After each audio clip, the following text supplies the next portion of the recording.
Good morning, everyone. We'll bring this meeting to order. First thing is the public hearing on proposed business subsidy policy and criteria. As part of the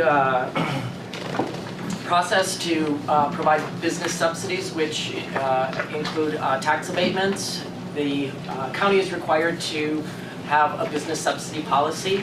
That policy is basically the statutes that are required as part of that business subsidy law. And so we put together a business subsidy policy and then an application. And the application is a lot of the requirements that deed does require. They require an annual report from any individual or any businesses that receive a subsidy. And so a lot of that information that is on the application is required by deed. So we've got actually put together a formal policy and a process to handle any new business subsidy inquiries.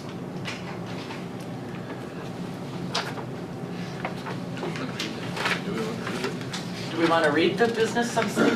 Just the resolution part? That's going to be when we adopt it at the board meeting. So right now, we're really just looking for public comment. If there is any public comment regarding that policy.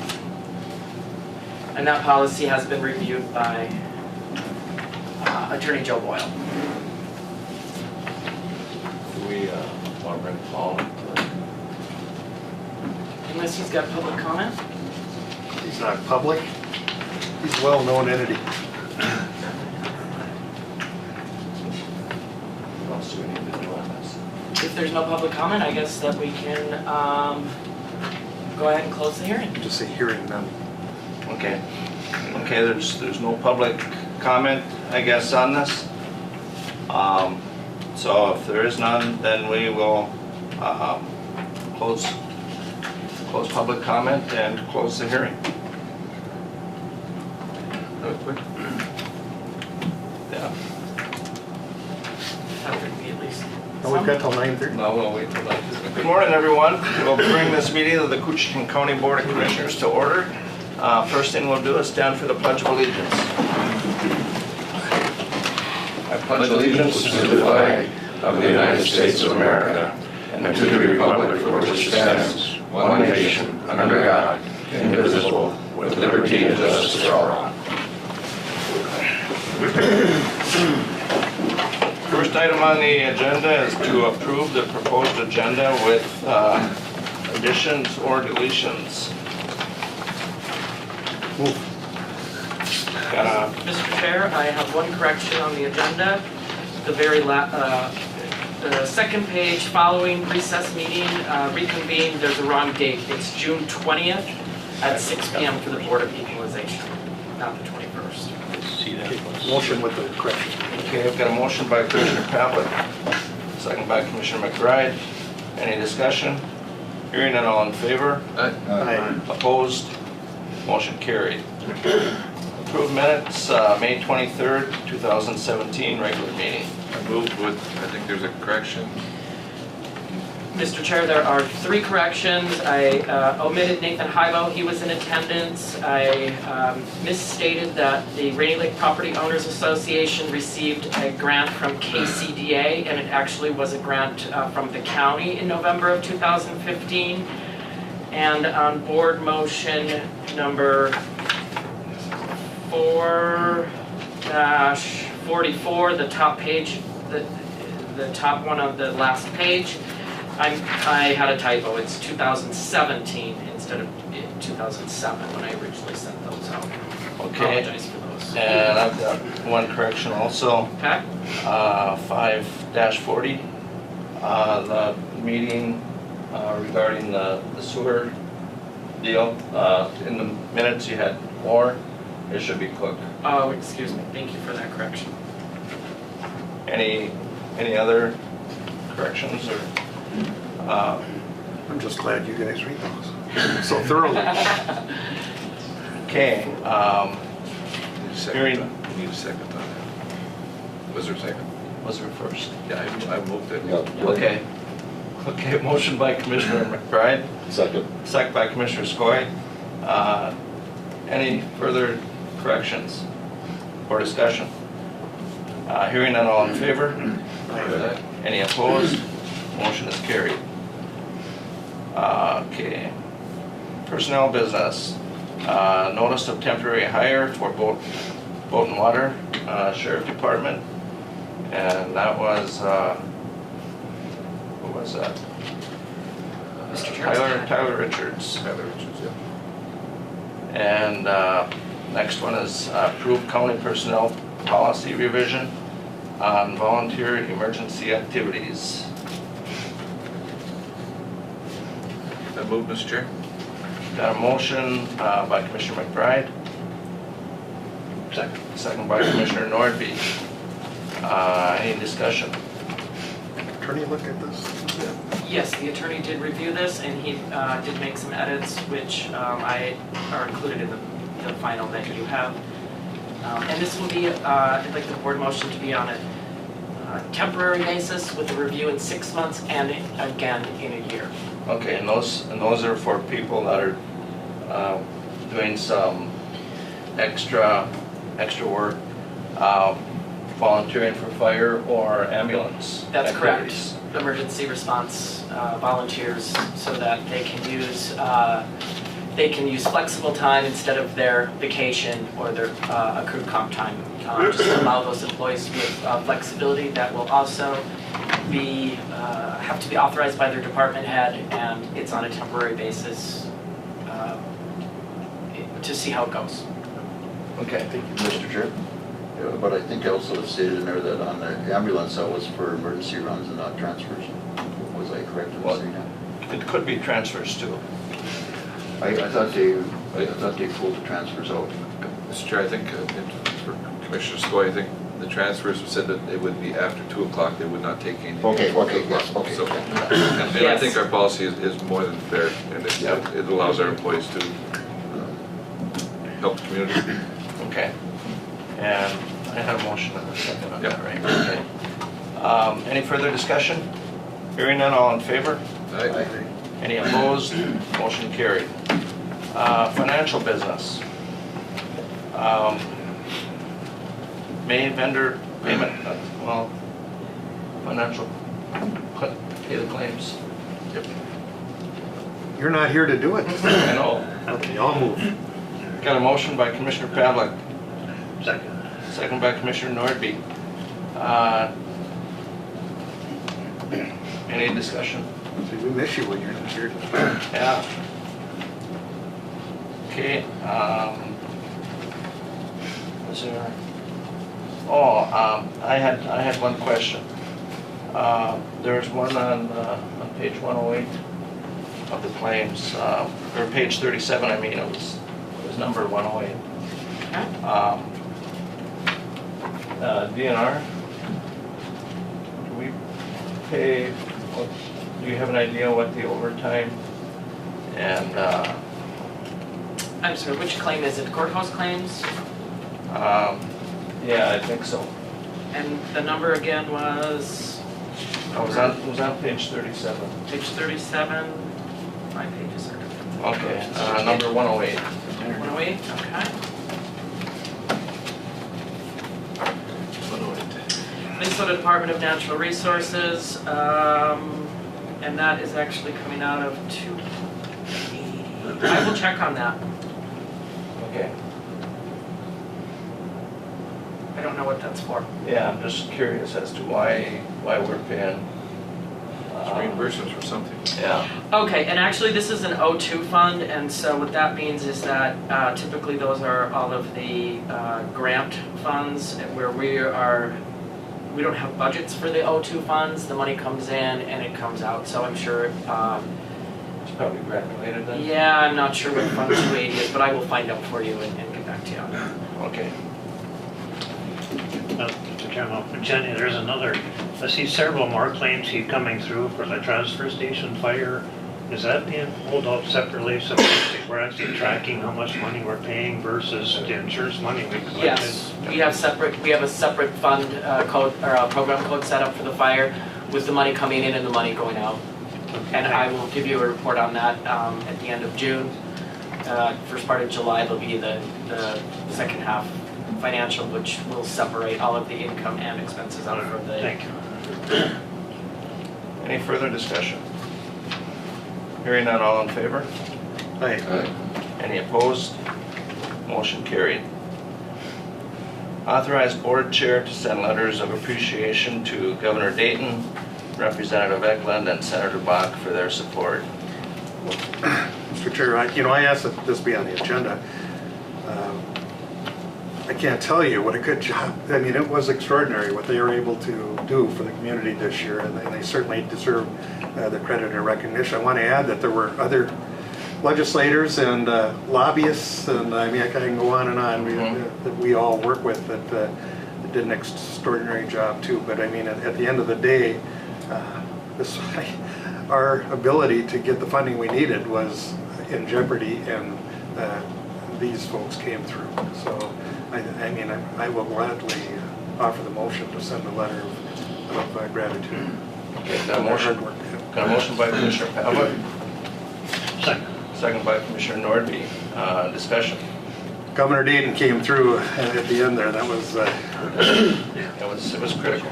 yeah. We had Carol and I had the opportunity to have supper with him. Remember, just at the beginning of the year before the session started, and he knew this wastewater project well, and said he is in support of clean water. It's just how to fund it and get it there.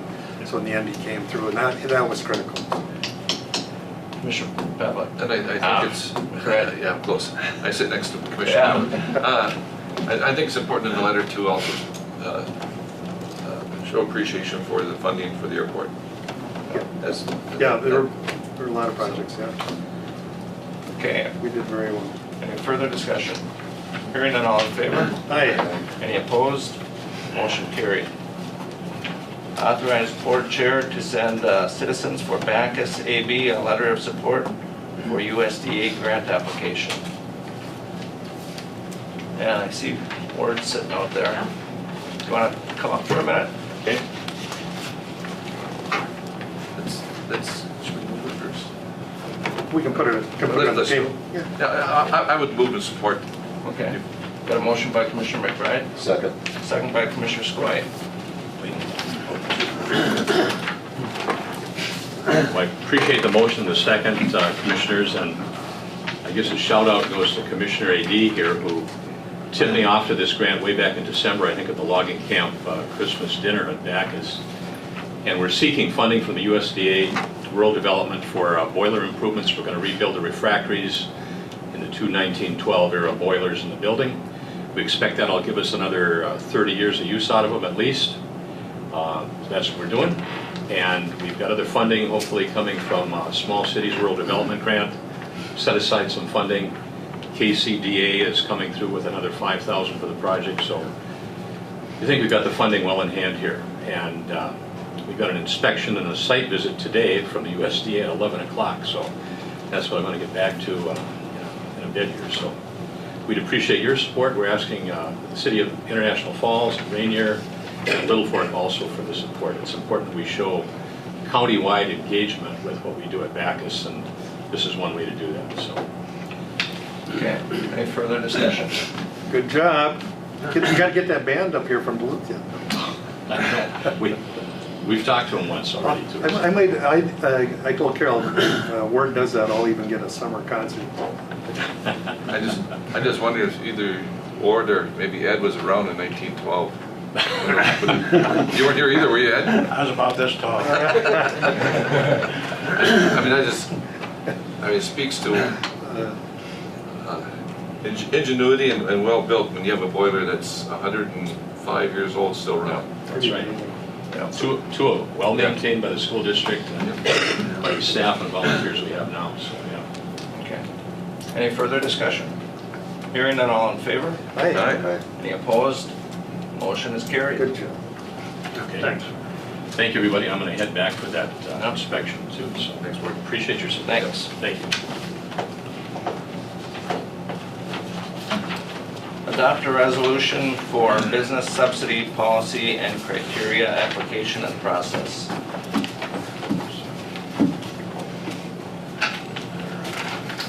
Hearing no public comment opposing the proposed business subsidy policy application and process, I would recommend that the board approve. If I could, the chamber board director directed me to make sure this goes, so I'll move. Okay. We've got a motion by Commissioner Pavlik, She's a tough nut there, so. second by Commissioner McBride. Any further discussion? Mr. Chair, I just maybe ask, it's short, if we could just read that so the public see exactly where it's in our resolution. Sure.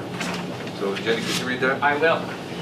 Resolution of the Koochiching County Board of Commissioners adopting the policy, criteria, application, and process for awarding business subsidies in compliance, there's a typo on that, I'll correct that, with the requirements of the Minnesota Business Subsidy Act. Whereas pursuant to Minnesota statutes, section 116J.993 to 116J.995, state and local government agencies are allowed to grant business subsidies upon the adoption of a set of criteria for awarding business subsidies following a duly noticed public hearing thereon. And whereas whenever Koochiching County invests public funds or agrees to voluntarily forfeit tax or other revenue that benefit private development projects, those projects should create the greatest number of full-time equivalent jobs that pay a living wage possible for the residents of the county. County policymakers and economic development agents must keep the critical need for living wage FTE jobs the priority whenever the public dollars are invested in a private business or a development project. And whereas Koochiching County did hold a public hearing on June 13th, 2017 at the Koochiching County boardroom to consider the establishment of such policy and criteria. And whereas Koochiching County approves the business subsidy policy and criteria and further approves a business subsidy application and process. And therefore, be it resolved, the Koochiching County Board adopts and approves the business subsidy policy and criteria on file with the Koochiching County Administration in fulfillment of the requirements of Minnesota statutes 116J.993 through 116J.995. Okay. Could I have a motion? Okay. Any discussion at all on that? Did you read all those papers? Did you? I got lost. Any further discussion? Hearing none, all in favor? Aye. Any opposed? Motion is carried. Adopt resolution for Koochiching Community Action to administer funds through the Family Homelessness Prevention and Assistance Program. This was a motion by Eklund at one time. Did you see that? Yeah, some of that. And Mr. Chair, we do have someone here from Koochiching. Yep. Hi, Good morning. good morning. I'm Paula Valentine from Koochiching. I'm a homeless prevention case manager. And we've been receiving homeless prevention funds from the Minnesota Housing and Finance Agency for quite a few years, but we've never been asked to have a resolution passed that I'm aware of. Have you ever heard of it? Not that I recall. I can't recall seeing one, so. And what we do is we assist families and individuals who are homeless in our community, and also people that are at risk of becoming homeless. And part of the process is having you do this resolution as a part of us receiving that grant. We've received it for many years, and it's already been approved. We already have received it. This is kind of just one of the final things that we have to have completed. And I did bring you some other information if you ever have time to look at it, or if you have any questions. Pass these around. They're the other agencies that fund us. We have homeless prevention. We have transitional housing, which provides housing up to 2 years for people that need some supportive housing until they can become self-sufficient with case management and some of those things. And we did receive this grant at 11% cut from last year. Well, So that's not too bad. yeah, that's better than what. Are you on the board yet? Yeah, sure. We don't, he's kind of marginal, but we trust you, so I'm. Thank you. It's to a good cause, it's much needed, thank you. It is, and we do help a lot of individuals and families in our community. Got a motion by Commissioner Pavlik. Second. Second by Commissioner Nordby. Discussion. We know we can trust the chair there, so. He's pretty involved, he knows probably more than I do. If there's no further discussion, all in favor? Aye. Any opposed? Motion is carried. Thank you. Thanks, Colin. Thank you.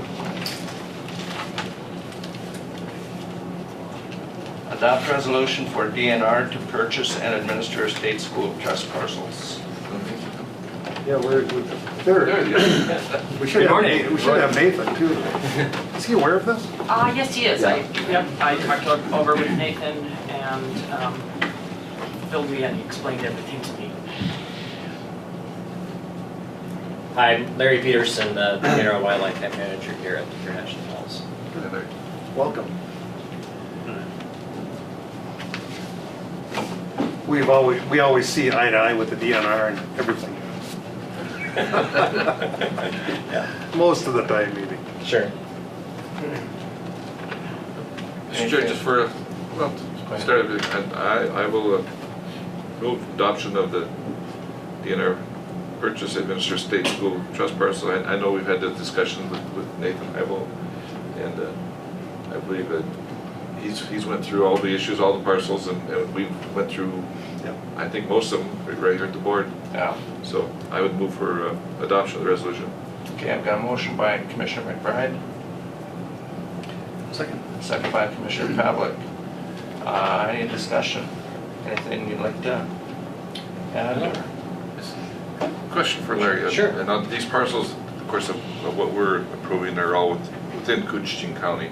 Right. And this is a state initiative throughout other counties Right. to Yeah, basically it's a, the northern, the transmission, they're obligated to mitigate forested, particularly in this case, forested wetlands. And Nathan, come on up here. We were particularly interested in the cedar cover type because that was important for winter deer cover. So transmission line went through, as you know, several counties, and so this was kind of a broader plan that actually is spearheaded by one of the wildlife staff out of Grand Rapids. Is that if the transmission company had to mitigate, then maybe it would be a good idea to strategically locate where these mitigation parcels could be. And so that was kind of spawned this whole idea of where would be the highest benefit, and certainly winter cover is a really important one for our northern forest. And so things just kind of lend themselves to each other. The obligation to, they were looking for a place to spend money, and we had an idea of here's an opportunity for doing that, to buy out the school trust. To actually make money for the school trust, at the same time meet their obligation and benefit wildlife habitat. So I think it's kind of a win-win for everybody involved. Lori Doling has been involved in this, correct? Yes, yeah, she's aware of everything. Yeah. We put this on the floor, but we weren't going to vote until you gave us the green light. I earlier this winter when we first received notice of it, I looked at it on aerial maps. There's not a lot of commercial timber value there, so. And that was the idea, is to look at areas that were not commercially viable. One of the problems that we had was that it was for some reason restricted to 40s, and so that kind of lent itself to more of a patchwork. I argued that, well, if we could cut it down to 20s even, there could be more consolidation, but that wasn't the case. It had to be by 40s, and so then you'd have to have a whole 40 that was mostly lowland and mostly non-productive. So that's kind of. Mr. Chair.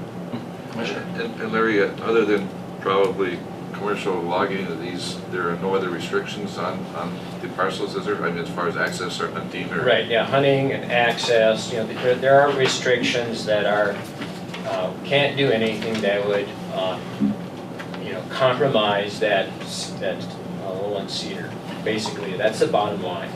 And so there can be things like even mining, you know, if that could somehow happen, you know, but I can't envision that necessarily, but it's possible, you know, so. Okay. Wayne? A couple questions. Now, after the last years of watching my father try to grow white cedar and the deer completely destroyed everything he ever did, how are you going to regenerate these patches? Well, that's a good question. It's really hard to regenerate white cedar in certain circumstances. There's a bit of a mystery. There's places where cedar is regenerating really good, and we don't understand fully why some places it does better than others. Certainly, browsing by deer and snowshoe hare can impact it, and we do know that. But there are cases where young cedar is doing okay in deer wintering areas too. And so we don't really know if there's any kind of you know, chemical sort of thing that's going on too. You know, there's speculation, but certainly, you know, cedar will seed itself out good. You can scrape out like a gravel area, and the cedar will come in thick. You know, and so, but it will also die out by itself without browsing if it's too dry. And so because we don't know how to regenerate cedar dependably, the alternative strategy is to kind of preserve what we have. And it's very long-lived, and it can regenerate itself in these, you know, lowland conditions, you know, just by branching out from, or rooting out from branches that hit the ground, you know. And so that can happen. And these particular parcels that in stagnant conditions, there aren't very many deer necessarily there, or they spend a lot of time there, so the chances of browse or that regeneration increases. So yeah, it's a hard problem, really. Well, I know in all my years of logging, any place we saw cedar was generally there wasn't much deer activity in there, and where you did see deer, we generally didn't see cedar. And to be honest with you, when I was logging, I hated it when the foresters put cedar on the cedar. You lost money on it. Right. And I think you knocked down more habitat than what you did. But after watching cedar come back, and it will definitely seed. But as soon as it's got anything at all, and you can put mesh over it and everything, and the deer will just tear it to pieces. Yeah, right above the snow line, you know. Yes. What is the cost per acre to Minnesota Power for? Boy, I don't know what the cost was. But they are going to have to pay for the mitigation.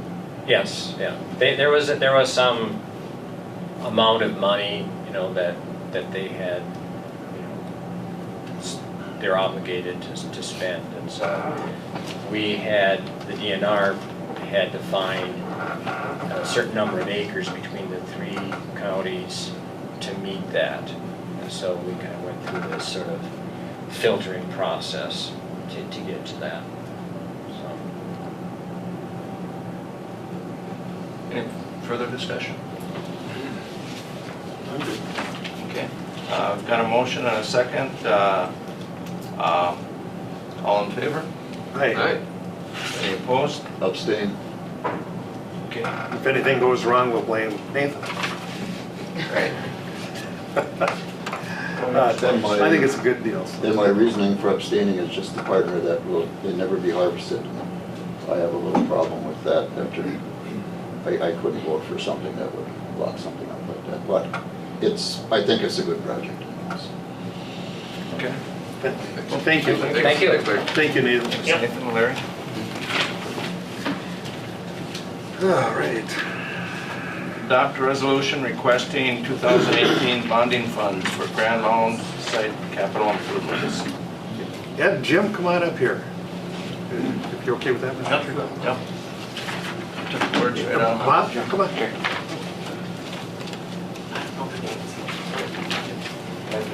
we'll, Jim Leonard. Jim Leonard's the handsome one, and the other guy with gray hair is Ed's the one that put the boilers in. The maintenance man anyway. welcome. Thank you. Good to see you, sir. Do you know everybody here at the board? So, yeah. Okay. Or of us. He's got his partner there too. Do you want to go ahead and start? Well, I think Wade should lead us off. Okay. Let's see, where do I start here? For years, and I'm going back to before any of you were here, Yeah. the county board has always had its concern about that Grand Mound situation, a sacred site that was virtually left unprotected, and we know there have been problems there in the past. To that end, over the years, we've worked with the Minnesota Historical Society, and Ed has been a part of that in all those discussions over many years, and all of you, to some extent, have been involved in that. Fast forward all these years, not a single thing has been accomplished. We've had endless meetings, and Minnesota Historical Society, and I'm not here to disparage them in any way, but and they have come up here for those meetings, but nothing ever happens or occurs. To that end, and I have the county has a long relationship with Rainy River First Nations. I have a much longer relationship with Chief Leonard here. And we had some conversations, and I talked with Ed, and it's without ever approaching Rainy River. When I talked to Ed, I found out we were kind of on the same track. Who is best positioned, right, and best qualified to protect those sacred mounds? And I want to tell you, there's only a few left. I mean, a lot of them have been destroyed through farming and agriculture, settlement, etc. So it makes it even more imperative to protect these. The other side of it, other than the protection, is that it is a historical site. I mean, I just can't say enough about it. Maybe I'm probably a little more prejudiced because my family had a place on the river there, just down from the mountains for many years, and so when I was a young boy, we used to go down there in the boat and stuff and look around. But that's when three-wheelers first came out. And I always tell the story. I remember seeing them trying to climb that mountain and digging up everything in those three-wheelers, and I realized how important protecting sacred sites is. That should never happen. To that end, we had a meeting with Rainy River First Nations representatives, and I'll let them expand on that, but we're living here with an artificial border when it comes to the native sites. I mean, just that boundary running down the river, it means nothing. That was settled by people who lived on both sides of the river. It's the same cultures, and who is in the best position to protect them? I mean, I certainly believe with all my heart it's Rainy River First Nations of Manitou. And the best example of it is what they've done with their site on the Canada side, if you will, of Rainy River. And have all of you been there? Well, I can't. You would not believe it. I mean, it's as grand and as well done as any history site I've seen anywhere in Minnesota by the Minnesota Historical Society or anyone else. So to that end, we had lunch.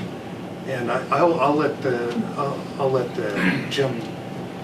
He met with his elders and council, and maybe you can tell them what came out of that and their thoughts.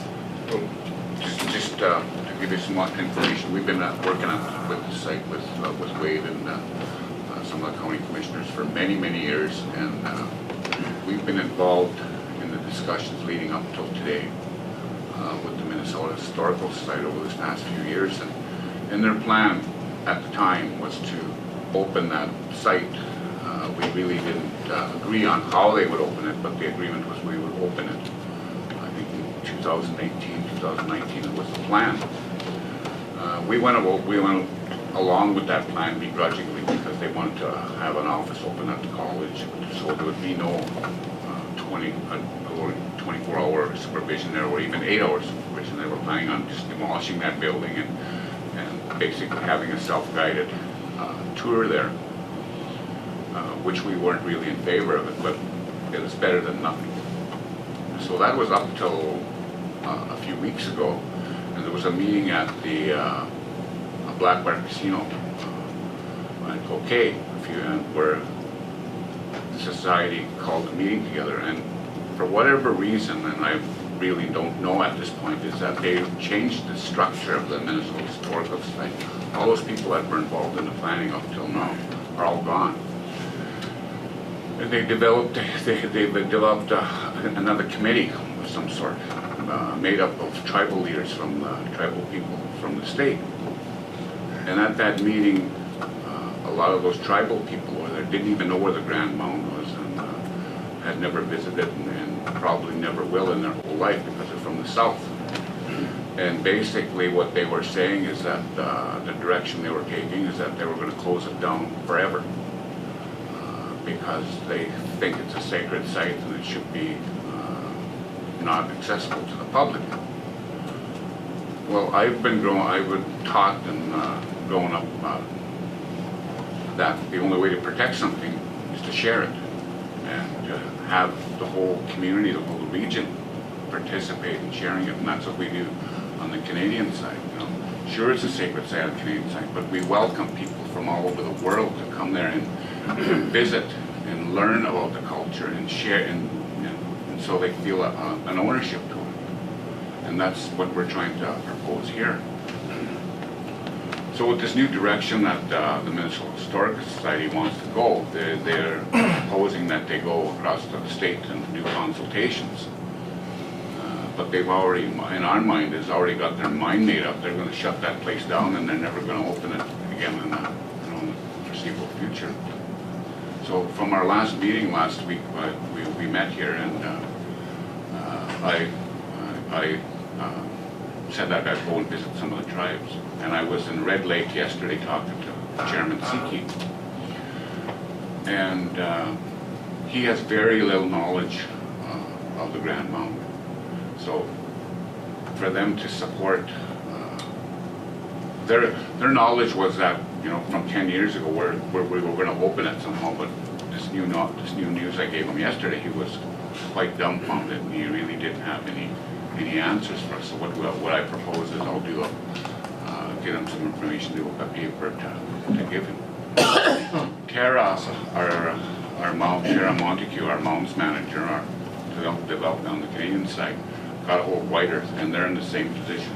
So I'm beginning to think that Minnesota Historical Society did very little work in outreach, even within the tribes of the northern part of Minnesota here. So that's basically where it's at. I'm going to go back in the second week in July to Red Lake and give a presentation. Commissioner. The Minnesota Historical Society has kind of taken possession of all the artifacts that were in the building. They're all taken out and they're gone someplace. Is that correct? That's what I'm aware of. That's what I'm being aware of. That's a whole nother issue because their position has always been leaning towards let's raise the building, tear it down. Yeah. And the contractor who built it talked to me and tells me that it's 16-inch poured concrete walls. It's built like the Armory. It's built to last. Yeah. The Minnesota Historical Society is not taking care of the taxpayers' investment there. They actually, when it came to the exhibits, the exhibits were they were incorporated into the cement walls. They took a big piece of equipment and tore them out. I mean, I could go on and on. But the fact is, at least from the contractor standpoint, that building is good for many, many years, but now it would need the renovation, which led us to the position of not knowing where the board was at.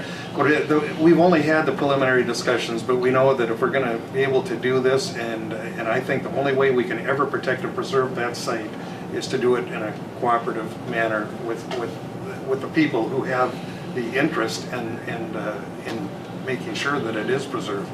And to that end, we brought Representative Eklund in, Rob Eklund, and had a meeting. This is all just occurred because things were happening fast at Minnesota Historical Society.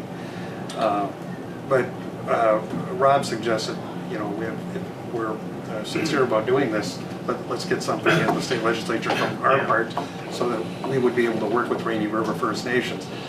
And I'm not going to speak for Chairman Leonard there, but what I would envision, or we've only had the preliminary discussions, is that Rainy River First Nations would operate and manage the site just like they have now. It would be theirs to take care of but we would be the, in essence, we're still working with government entities and boundaries, so we would be the Minnesota side of it to work with them, help with funding, things like that, that we can do that they may not be able to do just on their own.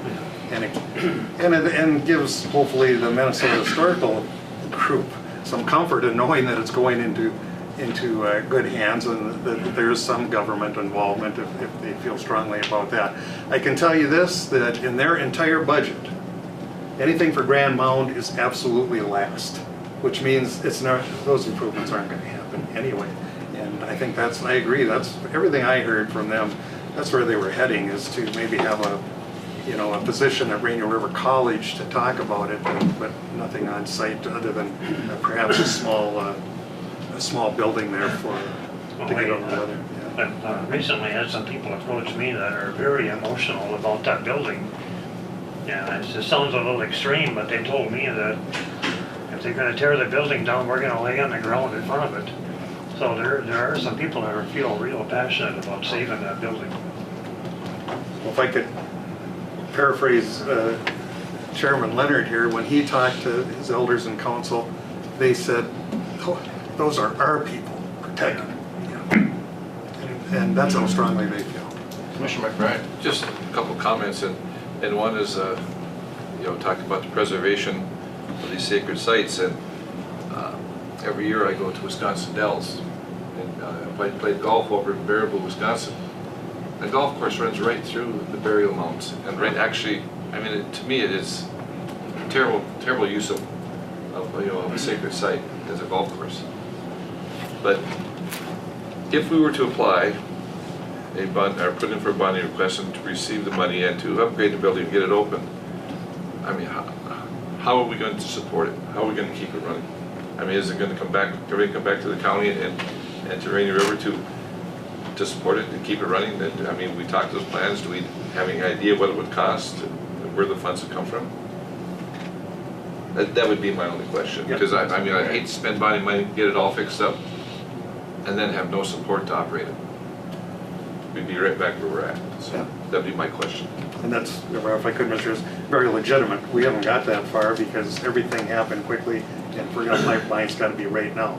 But no matter how it's operated, if we aren't able to procure some funding, that building, we won't be able to initiate this and get it going again. So, but obviously, it would require further discussions between our entities. Here again, this isn't something new. Our relationship with Rainier River First Nations and Manitou goes way back, and I always tell a story about the sturgeon. When the DNR, one of the reasons I get nervous with the DNR sometimes, they decided they were going to do a netting program for sturgeon and start transferring them to other areas of the state. They consulted no one, not the county, and most importantly, not Manitou, who built a hatchery trying to restore the sturgeon. And that got to be a great big controversy in the county, Koochiching County Board. They had leper here at the day.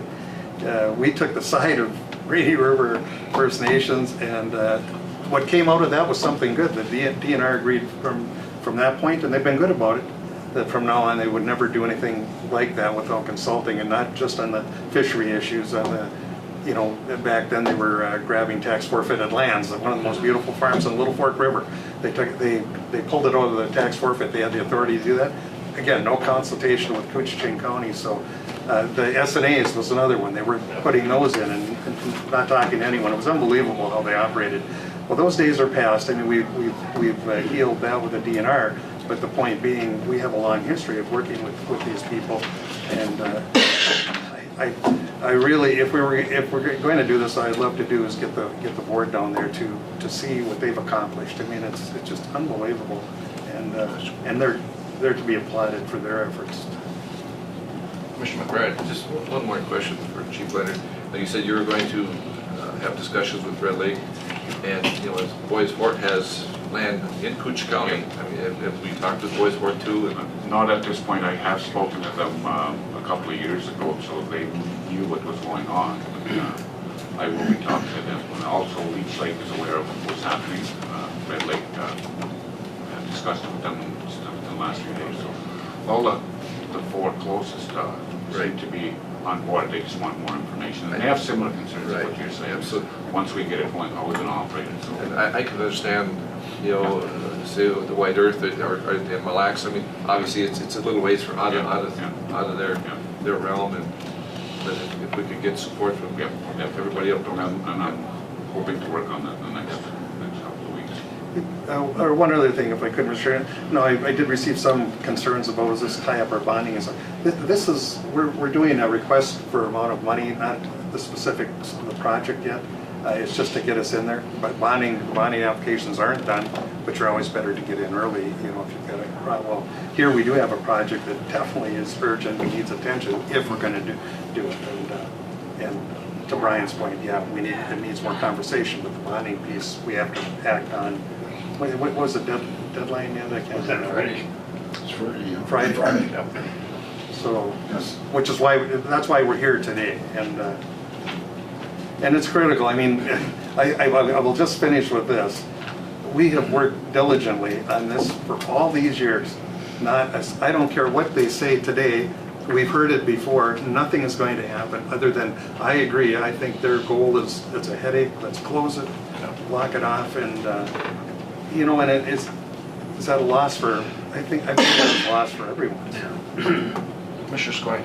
Yeah, well, Brian, Commissioner McGregor, a couple questions that, who actually owns the site? Minnesota Historical Society.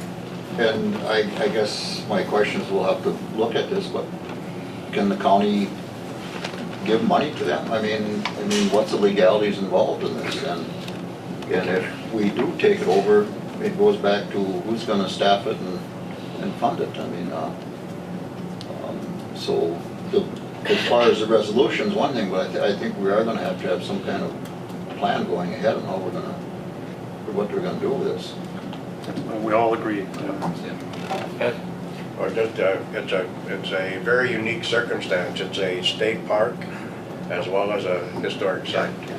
So there's dual ownership between the DNR and I think the Minnesota Historical Society is the managing entity for the property. By the way, if I could add, Manitou owns a lot of property, and if you're going to look at borders in Koochiching County. So I mean, they have interests here already. I mean, to me, it's the optimal solution if we can overcome those issues that you two have brought up, of how we would manage. But again, I don't view the Koochiching County as having any ability to manage sites, and that's the purview of Chairman Leonard and his people, is how I look at that. I view us as assisting it to keep it protected and keep it open. It's in Koochiching County, so we do have, I guess, that responsibility. Other than, you know, the mounds are large on the other side of the river, but that is the largest mound in the upper Midwest in the United States. I mean, it is very significant historically and culturally for these people. So. You know, when I first read this last week, and you folks had met, and I was, you know, knowing where it was at and what the plans were, I was a little skeptical, because it's a huge undertaking.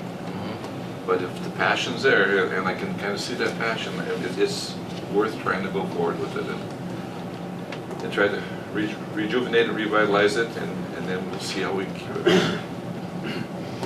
If the intent is to preserve it, I think that intent is worth pursuing, I guess. But yet we do have questions coming down the road, but Commissioner Pavlik's probably right, the deadline's coming, and we are going to have to get in on that. But we don't know if we're going to get it, do we? And Jim spoke so well on actually what the purpose would be, and that would be to people to learn and to visit and see what's happened to this area, you know, thousands of years ago, and not just to lock it up and let it go. Yeah, to learn the history of it. When we were in here a couple of weeks ago, you know, a few of us, I mentioned the same thing that Ron brought up. You know, if Minnesota State Historical Society were to go in with dozers or whatever to knock that building down, you know, that's what I brought up, is that, you know, you'd probably have many people out there, you know, pitching tents and sleeping bags. Yeah, more than we ever imagined. Yeah, yeah. But, you know, there is a lot of passion there, and, you know, I remember going there as a kid, you know, that many years ago, yeah. Well, we better move this forward. Yeah, we better call for the motion, I guess. By the 18th, so. But you would like to move? Well, gladly move. Got a motion by Commissioner Pavlik to adopt the resolution. I'll second. Got a second by Commissioner Murphy. Any further discussion? Good discussion. Anyone else? Very good discussion. Very good discussion, yeah. Ed, anything to add? Well, I'll just admit to being there when they built the boilers at Backus. But I will not admit to witnessing the building of the mounds 2,500 years ago. I just want that as part of the record. Mayor's got his hand up. Mayor? Mr. Chairman, I would only point out that in the application for the bonding, I would make it as broad as possible. Include every potential thought that you might have in how you might use the money. Having experienced that on the airport terminal building, if you don't have it in there that you're going to fix the sidewalk, you can't use the money for that. So you've got to think of everything from the road all the way in, and every aspect of that. So just be sure to make it broad enough. Okay, thanks for that. Thanks for that point. Any further discussion? Hearing none, oh, I've got a motion, right? Yep. Yeah. Okay. Hearing none, all in favor? Aye. Any opposed? Motion is carried. Thank you, sir. And thank you. Thank you, guys. Good to see you. Approved public hearing for July 11th, 2017. Is that right? That is correct. Okay. For the purpose of receiving public comment on the adoption of the revised liquor ordinance, number 20.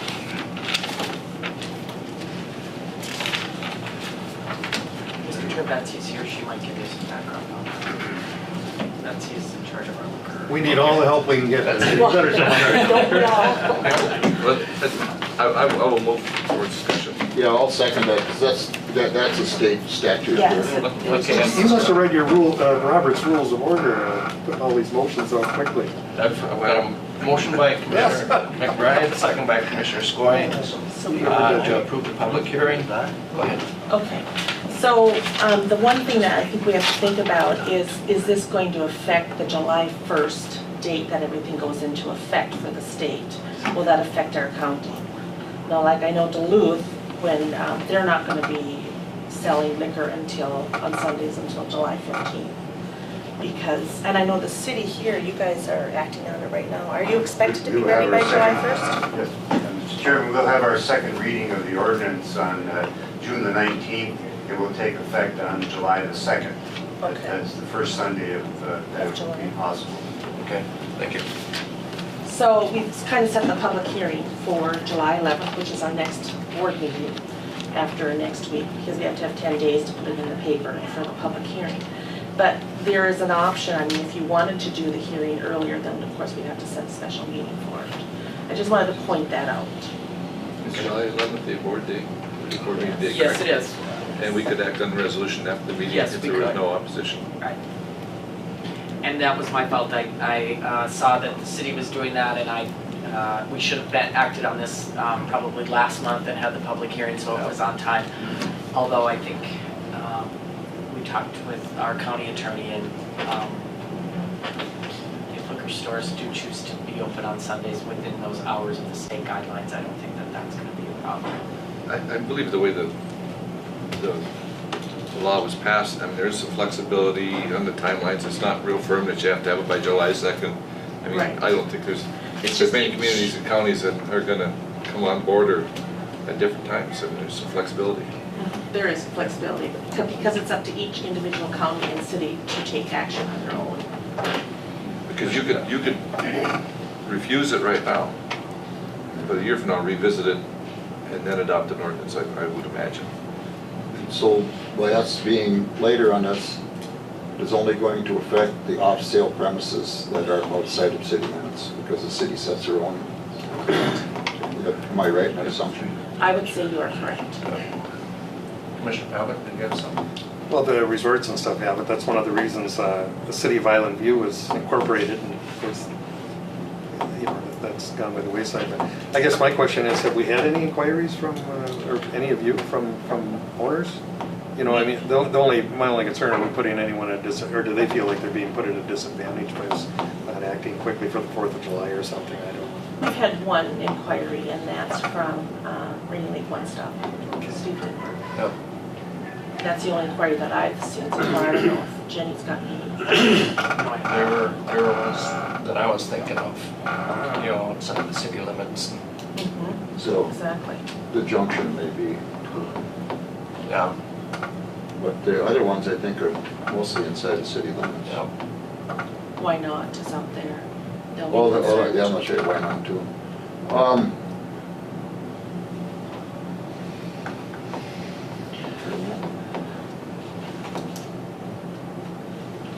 I guess the thing is, I'm wondering, some places have opted not to be open on Sunday. Yeah, and that's their option. But I would think places like the Why Not, which is normally open anyhow, would probably be open.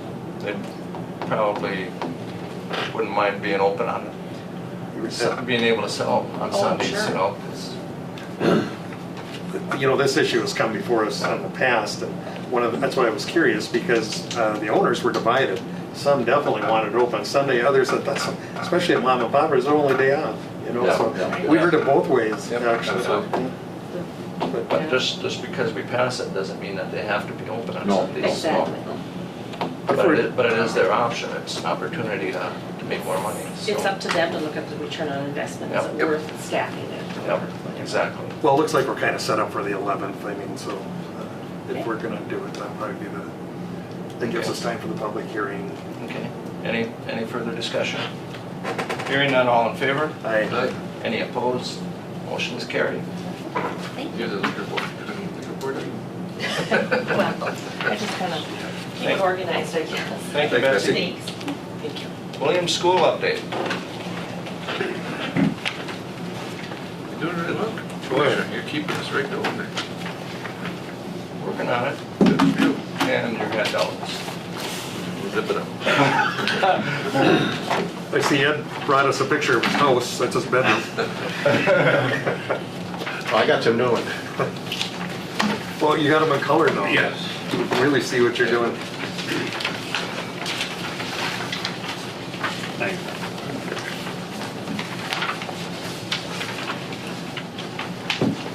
Jim, what was the color one for you? Just send it. The next one? I'll pass them on. We're gonna talk that. We're gonna talk about that. They're online. Oh, okay. Well, you guys, you're way ahead of technology. You can pass these around this one.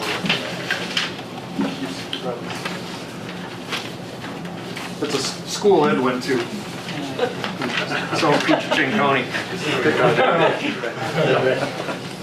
And I didn't graduate until I transferred.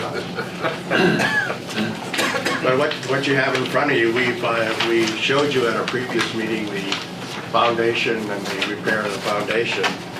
And we took numerous photographs, but I thought these were indicative of some of the things that we had talked about. One was the drainage around the building. So the first picture, you can see that the drainage going in, there's drainage tiles on the inside of the building, on the outside of the building, and the drainage runs to the ditch on the side of the road. So that will, Peace sign? yes, Was that Gloac? that was Boac, yeah. He's back in that era. He didn't want to, You got it. So that's part of the problem with the building with the drainage, so this will help substantially. So I wanted to show you, and you can see on the second picture, the drainage running on the side of the building. Is there enough elevation change so it'll actually run away from the? Yes, we were able to get about 10 inches, which was really, really nice. It's not enough, but it was good. How'd you dig it in there? Huh? How'd you? They had a little trench, Backflow, okay. and they did the size, they put inside, they put coming across through Yeah. the center. So there's It's enough. gonna take care of everything. And then you'll see on the third photograph, the outside of the building with the landscaping done, which really looks pretty nice. And you'll also notice on that there are some boards missing from the walls. And let's go back to the second photograph. That will show you a better idea here. Yes, yeah. But if what the contractor, with the help of Fred Lafke from out there, were able to find siding from the period, and actually the original 1x4s, which you can't get anymore, so that we could redo these that are all rotted off on the bottom. So that'll all be redone. So great care was taken to replace with white materials, so we were able to do that, which was really quite nice. This is tongue and groove, not lapped. Yeah. So that's the difference of trying to find the match, you know. Yeah, Mr. Chair. Commissioner. Perhaps for the audience, because they probably don't even know what we're talking about, this is the restoration of the last of the one-room schoolhouses in Koochiching County, which we used to have many of. I want to introduce Linda Lafke, who's sitting right here. Linda, would you raise your hand so they can all see you? Linda is one of the driving forces behind this. She's from the community, and she's very happy that this is being done, and so she's in attendance today. Do you want to say anything, Linda? Yes, I would like to. Good morning. Morning. As he told you, my name is Linda Lafke, and I do live in Clemson. And I just want to say thank you for stepping up to the plate and helping us out to save that building. I hope when it's done, all of you can come out and see how proud it sits.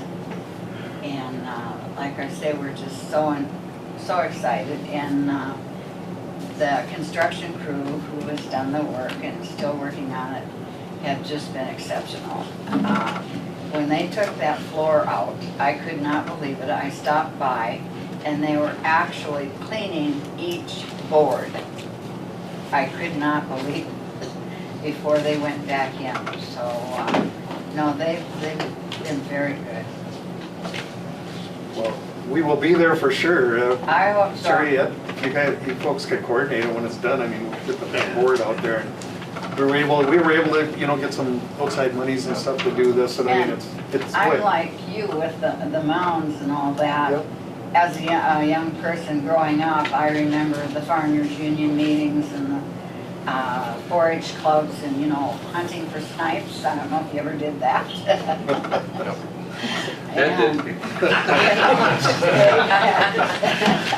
The reason we're doing it. Yeah, it was well used, and it was used right up to the time when the floor went on. That's why we had kept up with it, with the new roof, the new windows and doors, and that, but the floor was too much for us. We could not come up with the funding. So I really, all of us, thank you very much. It is one of the responsibilities of counties to protect history. The courthouse here is a good example where it's on the historical record.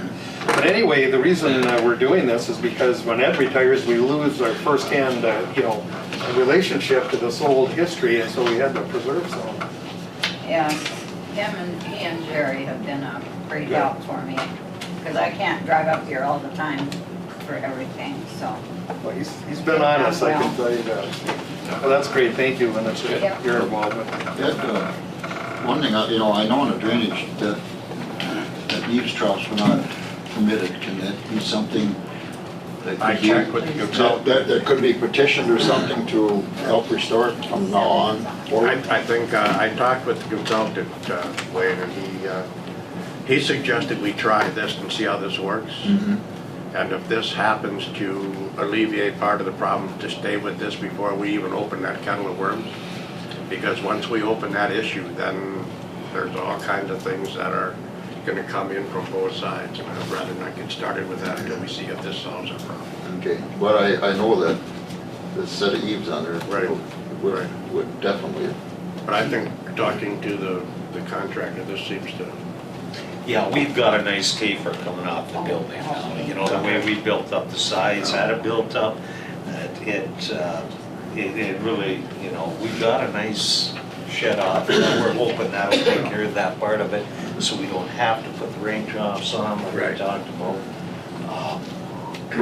But even on, and I'm not sure what the eaves are on there, they're not very wide eaves, if I'm correct. No. And so just the water running down and splashing up and splashing on everything adds to the problems. Whereas if you can stop it and duct it away, Yeah. that really, you know, that really helps, and it helps, and, you know, and if it had 3-foot eaves on it, would even help. Sure. But that's even more. Get it away. Yeah. Just one other question. Refresh my memory, we are still gonna be able to use that as a community for a building for the township? Absolutely, Okay. yeah. So it will still have a function? In fact, the other day I had a neighbor stop and ask if we could play bingo, which shocked me. The man wanting to play bingo, but hey, whatever, we're game. Good. I have 3 other points. One is there's one thing that remains to be done. And that is if you look at it, I don't think these photographs are that good, but you'll be able to see the paint on the buildings.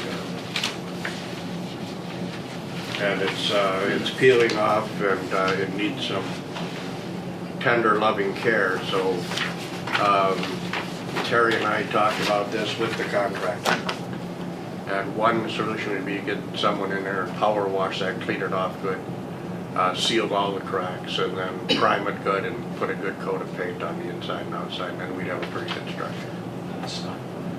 And there's a little bit of money left in the... Do we have enough for that? Well, we don't know. Okay. We'd like to get permission from you to solicit bids to see what that would cost us, and then see where that comes in within our budget constraints.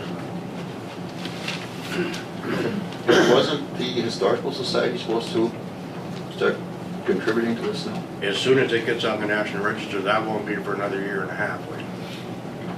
Paperwork is just horrendous, but the consultant will be up here the first week of July to take new photographs and continue the paperwork for getting it on the National Register.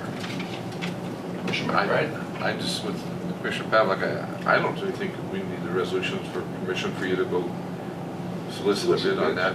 I'd just go ahead and bring it back to the board, and we'll see, kind of know where we're at on the original amount of money. Then I have 2 other points. I think since the building is going to be on the National Register, I think there should be a committee formed so that the use of the building be spelled out and what can be done with the building be spelled out. Yeah. So that the county knows and everybody using the building knows, so that someone that comes in and says, well, I got this great green sofa from the 70s, I think it'd look good in the community building, that's something that the committee could handle, that kind of thing. So that's one point. And then the second point would be that the board, I really recommend that the board have some kind of function out there. And get out there and have a cookout or something. And I really think that would be... You could have a retirement party out there. Yeah, the building probably fall down by then. That's a pretty big building. Yeah, it's friends. And, you know, we need some kind of a oversight committee to kind of manage the building. Yeah. You know, whether it's going to be through the local historical society or through the county or whatever, but obviously we need local. Right, oh yeah, and I brought that up. We can't have somebody from Island View. Right, oh no. You know, we need people from the Clemson border area to manage that. Yeah. And I've already asked. Whether it's a Concom board or whatever, we're talking about. I already talked with Linda about the whole concept, and she knew someone who would be willing to serve on that.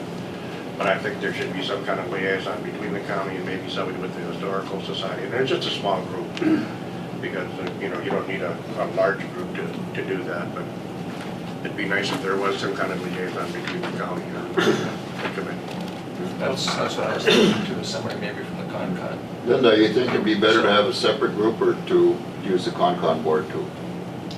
Well, the Concom board, you know, is involved in it, so, you know,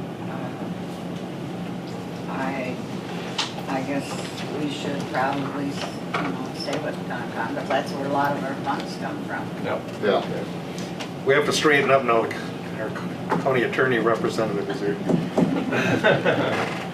However it's handled, as long as it gets done, so that there's someone there to set out the policies and make sure that the building is maintained and so it's as it's I expected. think you've got a couple ladies in that community that'll keep you pretty close.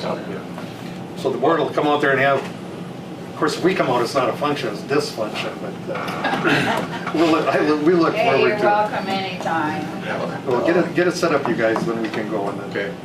This is the original floor back in there. Yeah. Yes. Isn't it gorgeous? The wood stove isn't in there yet. They were gonna put it in that day, so. It's in. But piece by piece, it was marked and put back into original place. The wood under the Stove. that you see here, this was taken out. And so this was put back in. And the same type wood was put back in the cloakrooms because obviously I don't have a picture of that. But there was damage in the cloakroom, so we took the wood that was soluble from the cloakroom, put it into the main floor, so we had one floor. Okay. And then anything that was redone was put in the cloakroom, so it looks like it's Original anyway, yeah. So it really turned out Yeah. good. It's a great effort by you guys. Appreciate it. Thank you guys for your It does look really diligence. nice. It's Yeah, really looking Yeah. good. You see the overall building. Thanks for the update. Yeah. Coming in. Thank you. Very good. Thank you. We still like you, Ed. You're safe. MCIT annual report presented by MCIT representatives. Morning. Morning. Feeling better now? Well, I'm the replacement, so. Oh, you're the replacement, okay. Yeah, we've been through a few over the years. But they get worn out or get retired earlier? Actually, they insist on taking vacation, so. Do we get another one? Oh, well, Robin hasn't retired yet, has she? Robin is not retired, but she does send her greetings. You know she's from the internet. Absolutely, yes. You hear about it all the time, right? We do. Well, my name is Kevin Balfans. I'm the Director of Field Services, and we present to our county boards every other year. And so we are presenting 81 of these presentations throughout the state. The Minnesota Counties Intergovernmental Trust has 81 of the 87 counties as members. The largest member, or those that are not members, are actually self-insured. I have this handout to discuss. In the interest of time, I'm not going to read to you, but I would like to draw out some of the highlights. And if you have questions during my discussion or afterwards, I would be happy to take those. We like to butt in. Absolutely, please do. I'm used to it. So, on page 2, it talks about MCIT and its mission. I would remind you and actually the audience that we are not an insurance company. We are a joint powers entity comprising of 81 of the 87 counties, and we have 400 and some odd other non-county members, but are governmental entities associated with county government, be it historical societies, SWCDs, ag societies. On the bottom of page 2, it talks about some of the benefits of pooling. We do not have a profit motive, I think, is one of the biggest ones right in the middle. We don't work on commissions, and we are very specialized to meet our members' needs and are constantly adjusting it. The white column on page 2 talks about one of those adjustments is we just enhance our coverage to include increased cyber coverage. In the event of a data breach, there is a coverage, and also there's a coaching service to help facilitate or walk through that types of what needs to be done to help mitigate that exposure. Last point on page 2 is that as we continue to evolve, we are in the process of absorbing the last of our third-party administrators, so we are going to become fully sufficient ourselves, not relying on a third party to do some of our administrative functions. And as a process of that, we are also doing a major upgrade of our software system, making it one system, and we really think that that's going to help with the efficiency. Probably not going to be seen on the member side, but will definitely, in the long term, help us in cost containment. Okay, moving on to page 3, talk a little bit about property and casualty claims. You'll see on the top chart talks about the frequency of claims, and the bottom is the severity. Not surprising, auto losses are our highest reported, but on the bottom it's only about a quarter of our total dollars paid out. The general liability, public employee liability, the other larger portion on both the top and bottom, property 13% on the frequency, and actually is about a quarter of all of our payments from the severity side. Okay, have some questions on that. Moving on to page 4. Page 4 talks about our workers' compensation claims.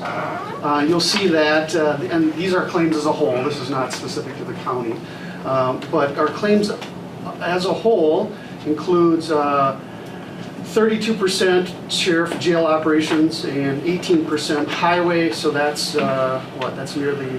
that's 50% of our claims, which is not unusual considering the types of activities that those two departments or offices are doing, and not to mention that they're 24-hour operations, unlike some of our other departments within the county.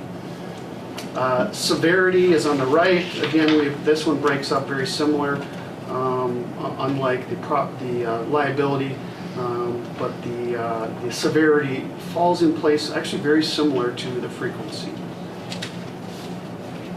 On the bottom of page 4, talks more specific about Koochiching County's workers' compensation analysis. And the notable piece here is the modification factor. And if you're familiar at all with workers' compensation, there's a base rate that's calculated by our actuaries that basically takes the payroll per class code and assigns a rate. And then there's a multiplier called the mod factor that is then applied to that rate. And the mod factor is based on past loss history. A mod factor of 1 would be considered average, and would be, again, if it's a multiplier of mod factor of 1, you'd pay whatever the rate the actuary calculates. If you have a mod factor below 1, you're paying less than the actuaries calculated. So this year, 2017, you'll see that the county is actually paying 22% less than what would be considered average, and that results in a savings of $25,000. And that again is calculated on looking back at the claim history. And so that means that there has been very few claims, or at least not severe claims, on the workers' compensation side. And that is very commendable. A mod rate of 0.77 is excellent, and is something that really should be applauded. We have members that have a mod rate of 1.7. So they're paying 70% more, or really they're paying 100% more than you are. Actually more than 100%. So again, that can be attributed to a lot of factors, and I would hazard a guess that has a lot to do with safety culture, it has to do with return to work, it has to do with employees following safety rules, and I would like to also think it has to do with support at all levels for safety. So again, very commendable. The chart there shows actually that has been the pattern the last 5 years. The look back period is it skips a year and it goes back 3 years, and so ideally you'll be trending that direction for the next few years. But I can also say is that some severe losses can greatly affect that. So I really, again, was very happy to see that as I was preparing the report, because it always makes it easier. Small counties more vulnerable because of the numbers. Right, and I will say too is that the calculation has been adjusted nationwide and looking at more in frequency, so it's weighted a little bit more in frequency, which also bodes well for you in that frequency would help or reduce frequency.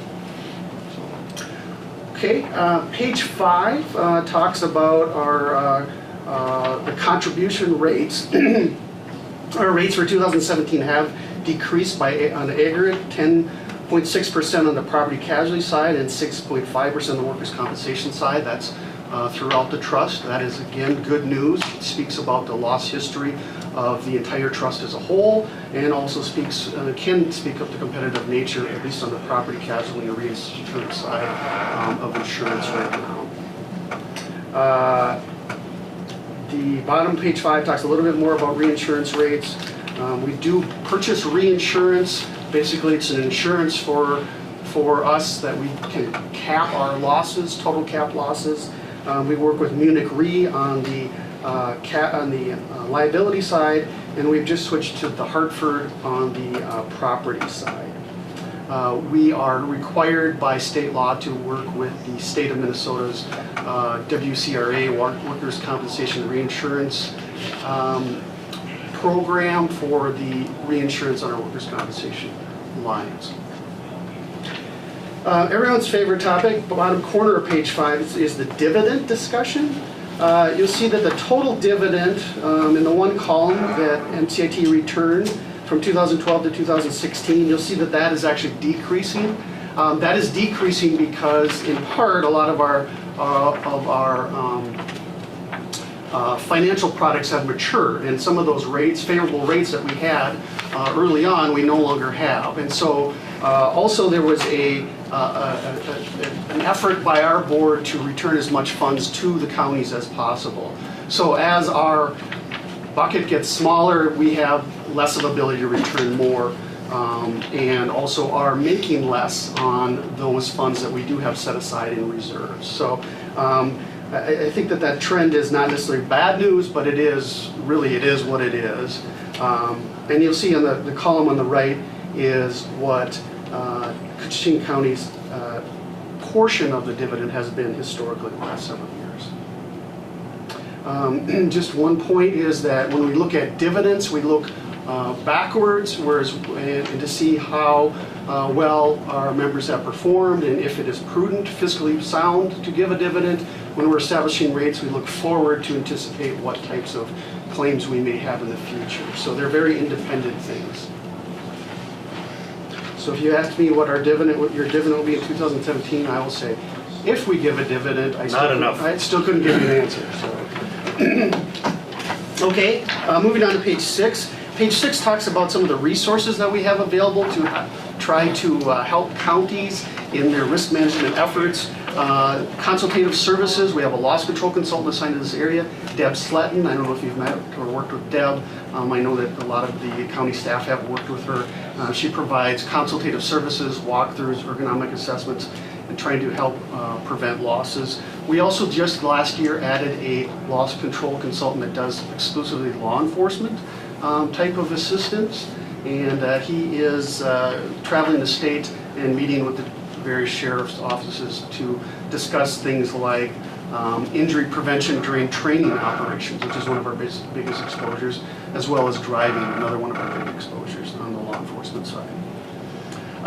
We also have a risk management consultant. You probably worked with Bob Gady in the past. Bob is in the process of retiring. He is still with us, but we have actually transferred over to Joel Swanson, and Joel will be working exclusively with the county here in the future. The bottom of page 6 talks about the patrol program. The patrol program is an online training program specifically for law enforcement, and it is also very specific for Minnesota law enforcement agencies. It's all programs that are developed based on Minnesota law and based on compliance with things like OSHA safety requirements for the state. And if there's additional information needed on that, we can definitely provide that. Page 7 talks about our employee assistance program. I don't know if you're familiar with our employee assistance program. It's administered through Sand Creek.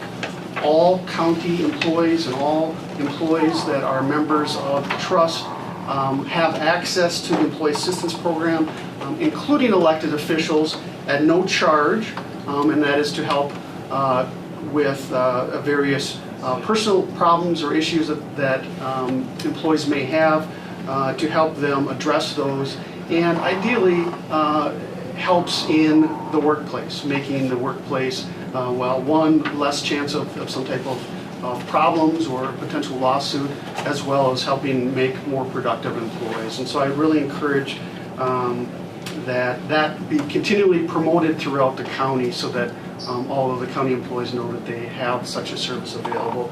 It is for on-site, or the employee can go to a counseling office and receive those services. It's not phone consultation, it is truly an on-site service.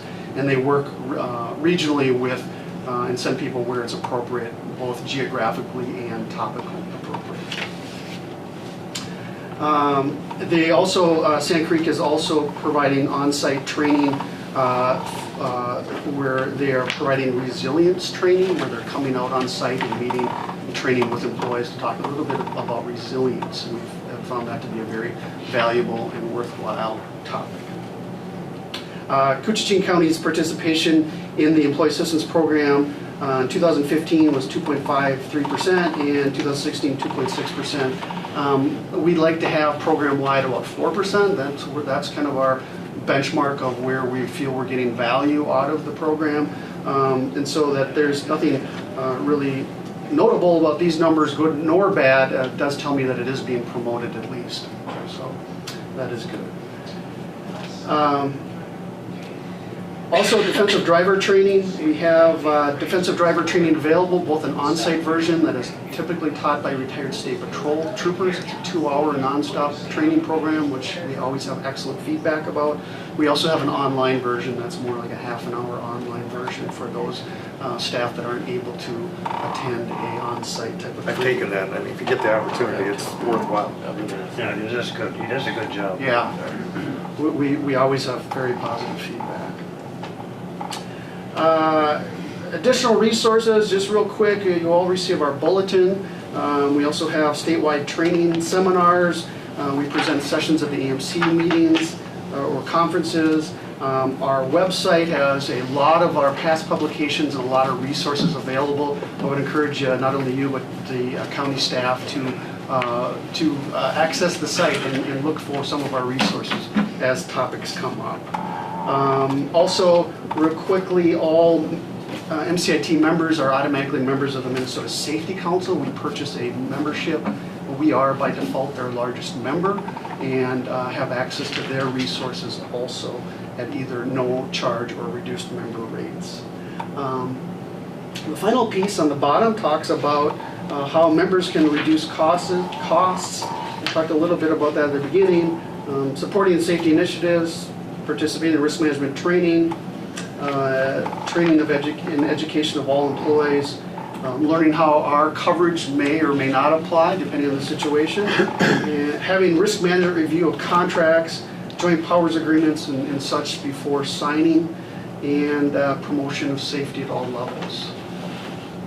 And with that, my final comment is thank you for your continual participation in or with the MCIT.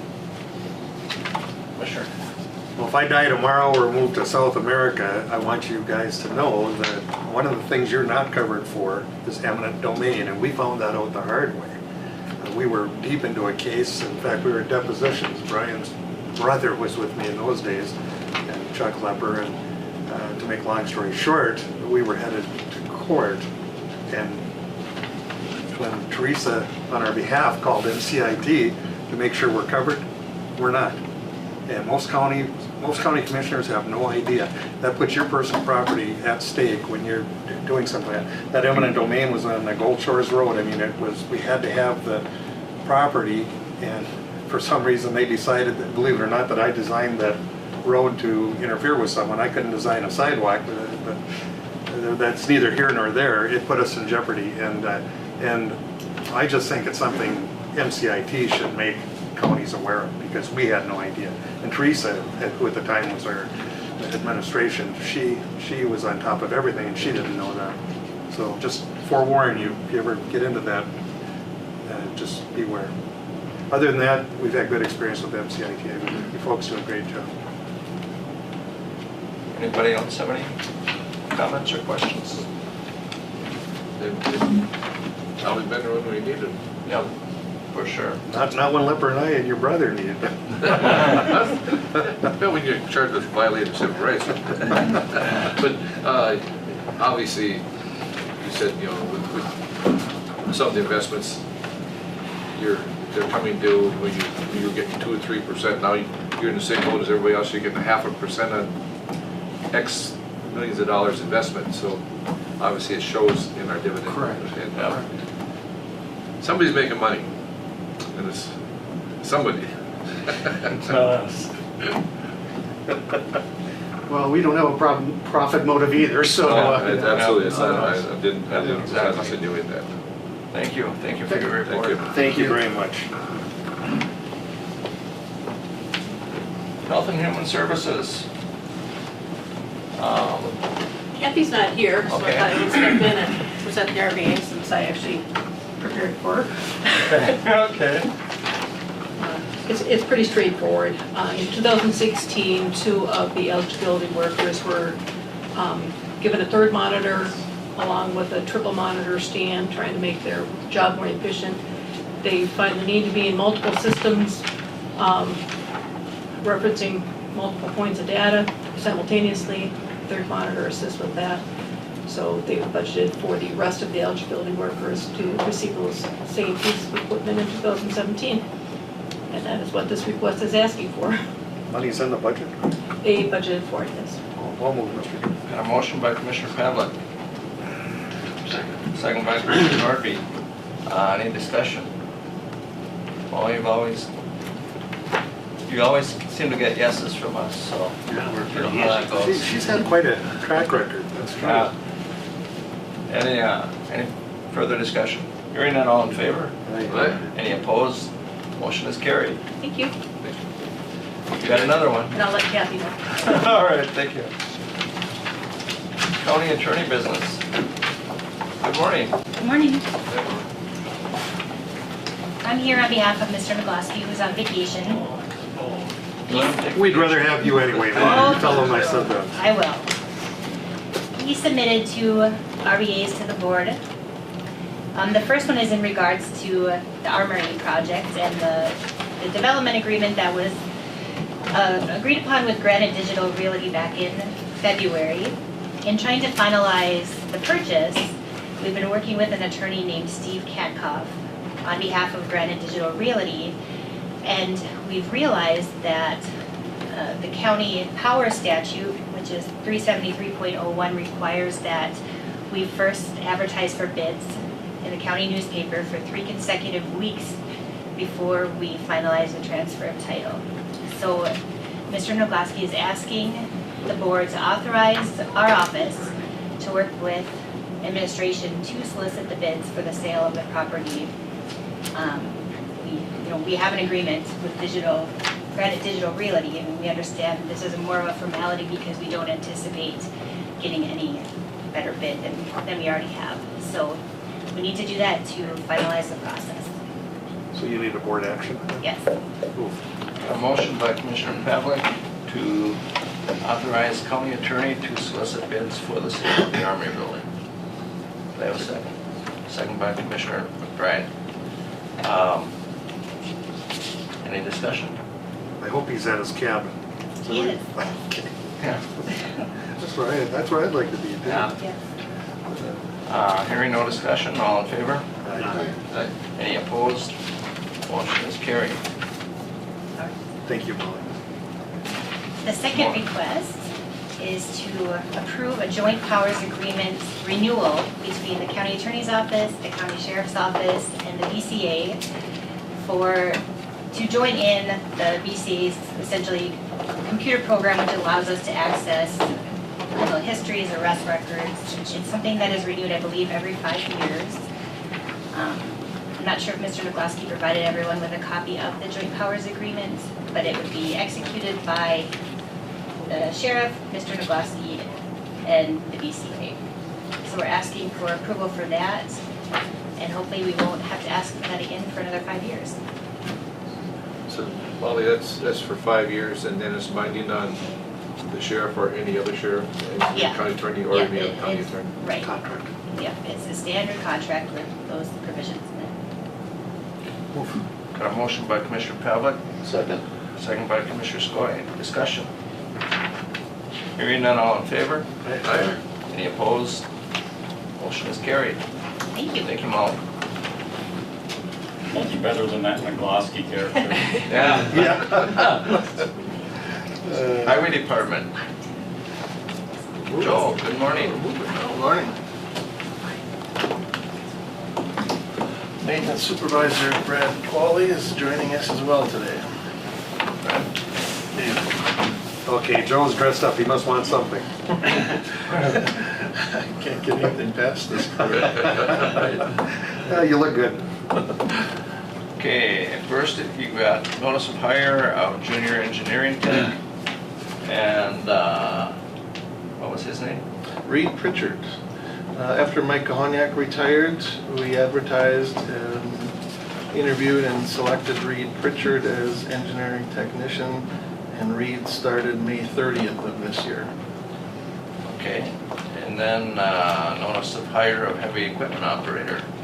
This was a result of Lauren Lehman retiring from Little Fork. We put the posting up. Ken Wendt signed to transfer and fill Lauren's spot in Little Fork.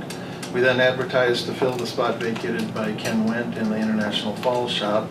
We hired Frederick Dunsmore as heavy equipment operator, and Frederick started June 5th of this year. Okay, authorize engineer to solicit bids for tandem axle plow trucks.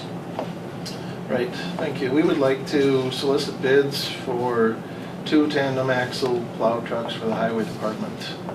We are currently short 1 truck right now. We have, when we brought in the second heavy equipment operator in Mizpah, we transferred a truck from International Falls to Mizpah, leaving us 1 truck short. We also have a 1995 tandem truck that is in Mizpah. We'd like to replace that as part of upgrading, so we'd like to take quotes to purchase 2 trucks, and as part of doing so, sell or trade in 1 truck. Is this for the 2018 budget or is it 2017 we're talking about? For the 2017 budget. Yeah. Got a motion by Commissioner Pavlik, Second. second by Commissioner Skoye. Question? No, one of the new ones is going to Mizpah? Correct, right. Right, and part of the upgrade to these trucks is related to getting underbody plows and brine tanks on the truck. None of our current trucks have underbody plows and brine tanks, which increases our capabilities on the road, gets things done better and faster, we think. Joe, aren't you contracting with the DOT to do the truck route because they have a belly blade type of thing on their trucks and you don't? Or?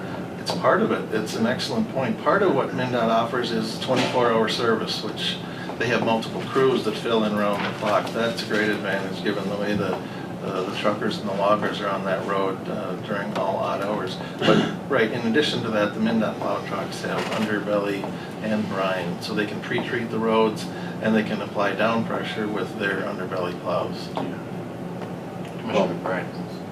Well, go ahead. Who's getting the other? Little Fork would get the second truck. So, Joe, the trucks are ordered, they will have the underbody, they'll have all the attachments, so do we have the plows to attach? No, right, that's a good point as well. The way the state bid works, the state bid has vendors that provide the trucks and the state bid has vendors that provide the plow and the box. So we think about half the cost of this unit will be related to the truck chassis itself. The other half is related to fitting on the box and the plow equipment. So the box and plow equipment is separate from the bid? The vendors team up to provide that, but so you could buy a truck from a Boyer Ford and they would send it to Towmaster to have it outfitted with your plow equipment. Excuse me, but the bid does come in as a complete Yes, package? Even though it might it's be a rolled couple- up. That's exactly right. You can see the subtotal for the truck, you can see the subtotal for the box and the plow setup. Okay, it was 2 trucks actually that were budgeted for last year? Yes, they're in the budget, yes. Okay. One's for the Van Linn Road. Yeah. Any further discussion? Yep, you're all set. Okay.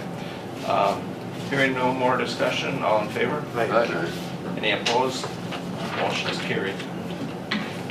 Recommendation on bids for 2017 aggregate crushing contract. Right, this one is related to Minnesota Power GNTL project primarily. We advertised, we came to the board, got permission to advertise. We advertised for bids. A couple days before the bids were open, we had arranged for a pre-bid, a mandatory pre-bid meeting on site at the Birchdale Quarry. In 2011, I believe, the county received a conditional use permit to drill and blast and crush at that quarry, and so we're still using that permit. When that work was done in 2012, I think Bowman was the contractor, the site was approximately 400 feet by 200 feet. The work in the 2012 project used about the southern 1/3 of that area, so they drilled the whole thing. We would take advantage of the fact that the remaining 2/3 area, about the northern 150 feet or so, has already been drilled. We just have to extract the rock out and crush it and make the aggregate. So we had, I think, 6 contractors showed up on site for the pre-bid, 4 of which submitted bids, and Hoover Construction Company was the low bidder for the crushing contract. And again, this is driven in great part by the need to have aggregate for the Minnesota Power GNTL project. From everything I heard, we got a heck of a good bid. I think so too. Hoover is very specialized in not only in crushing, but in this kind of rock. One of the things that we're looking for, I think, in the future is to see if there's also other places where we can get aggregate at what might even be a lower price. We're crushing our very hard rock, and if we could get into making aggregate more of a pit run type material, we might even get a better value for the aggregate. But we have all of this rock available at the Birchdale Quarry. We already have the conditional use permit. It's already been drilled. We thought it made sense to go in and extract this rock. So that was the game plan for this initial production of aggregate. We think we'll be coming back to the board in upcoming years to do a similar process. We'll need more aggregate for subsequent phases of the Minnesota Power project. This is just kind of the first wave. So we would like to get permission to award the project to Hoover Construction. Motion by Commissioner Pavlik, second by Commissioner Skoye. Any discussion? Commissioner? Joe, to what size are we going to crush? Down to 3/4 minus? That's an excellent right. The previous crushing that was done out of the Birchdale Quarry used a 1-inch minus criteria, which is a traditional definition for a Class 5, sort of the MnDOT standard Class 5 aggregate. We are using a 3/4 inch minus, and we're taking it a little bit further also. A standard crushing operation uses a screen material as part of filtering down the material. A standard screen is a rectangular, so if it was a 1-inch minus, the screen would have a whole bunch of screen openings that are 1-inch by 3-inch, a rectangular. One of the results we think of that rectangular screen opening was some of the oversized rocks, some folks call them arrowheads, etc. We're using, and we've specified a square screen, a 3/4 inch by 3/4 inch square screen. So we're getting the rock smaller, but we're also keeping it square. And the crushing contractors have advised us that that's a way to minimize getting the arrowhead shapes, which are the undesirable sharp arrowhead shapes. So we're going to a smaller rock, and we think we're going to a more uniformly sized rock. We would call it a 3/4 inch minus, but with a very specific screen to try to minimize the arrowheads. Just one more. I had a call here a few weeks ago from a constituent, and he's concerned is with the sand marks trail and the issue that we had with the rock. And then last week, Commissioner Hansen said he drove it. He said it's the best shape he's ever seen it in all the years he's lived out there. So, I mean, we must be working pretty good with, is Minnesota Power using the sand mark also? It's one of their primary routes, right? And it's one of those unique routes where we had to team up with the state, sort of part state, part county. But Brad's had the guys working on the ditching, sort of starting from the bottom up out there. We have some widening to do. We have been reclaiming the shoulders. You can see the gravel surface looks to be about 8 feet wider than it had historically looked just from the reclaiming operation. So it's one of the first roads we jumped on as part of the Minnesota Power effort. And Brad, just all this work and traffic is also helping to break up this rock and take the arrowheads out of it. It's getting buried and mixed in. Get buried and mixed. And hopefully with the new lift or whatever, we'll have the smaller on. but a lot of it is just reclaiming gravel off the shoulders and mixing it in and packing it in. The traffic will pack it in so it don't get shoved in the ditch. So we try to use the 1-inch minus that we received as part of the 2012 project. We try to use that as more of a base or an underlayer, and then we try to cap off the roads after all the prep work is done with the new 3/4 inch minus material, which we think is what the public wants us to do. Well, Bigfoot's alive, he's out there. He's on some wilderness. Yes. And Commissioner Hanson, we get it? Yeah. That road's eligible for Concon on maintenance too, you know, and it's another source. Yes, I know you had mentioned that. That's very good. Any further discussion? Yeah, Joe, on the issue of the inquiries down there, I brought it up at the last Concon meeting, and they kind of said pick a date, so you and I will just have to sit down, but I don't know if we can get it ran in before the 1st of July or not, but. Sure. We're certainly available whenever it works. You can bet. Because I have received a lot of inquiries from people on there considering, you know, what the road use by municipal owners. So do we know what softer rock looks like? Pit run, you know, pit run material. We don't have any pit runs. Brad has been looking at several other leasing opportunities in the area where he knows some property owners that are either sort of in a competing interest or maybe have material that they don't care to crush themselves. We're trying to see if there's a better value out there that we could maybe supplement our hard rock with more of a pit run material, see if the dollar can go further to put up some Class 5. Okay. All right. Any further discussion on the recommendation? Hearing none, all in favor? Aye. Any opposed? Motion is carried. Thank you. Thanks for. Thanks, you guys. You bet. Very good. Thanks. Looks good. Environmental Services. I'll email it over. Who's this guy? Dale. Good morning. Well, hi. Who's it guy? Who is that masked man with the beard there? You can come up. Sneak up here. We're not gonna yell at you. Just trying to fill the Randy void here. I gotta see him tomorrow at 3 o'clock for the East Coast. So we'll be back.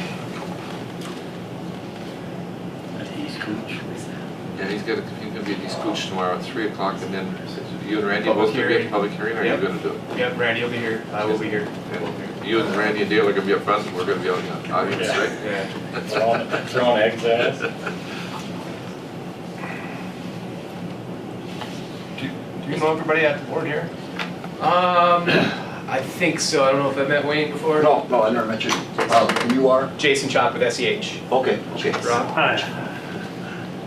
How do you spell that last name? CHOPP. This is Jenny, Adult Supervision.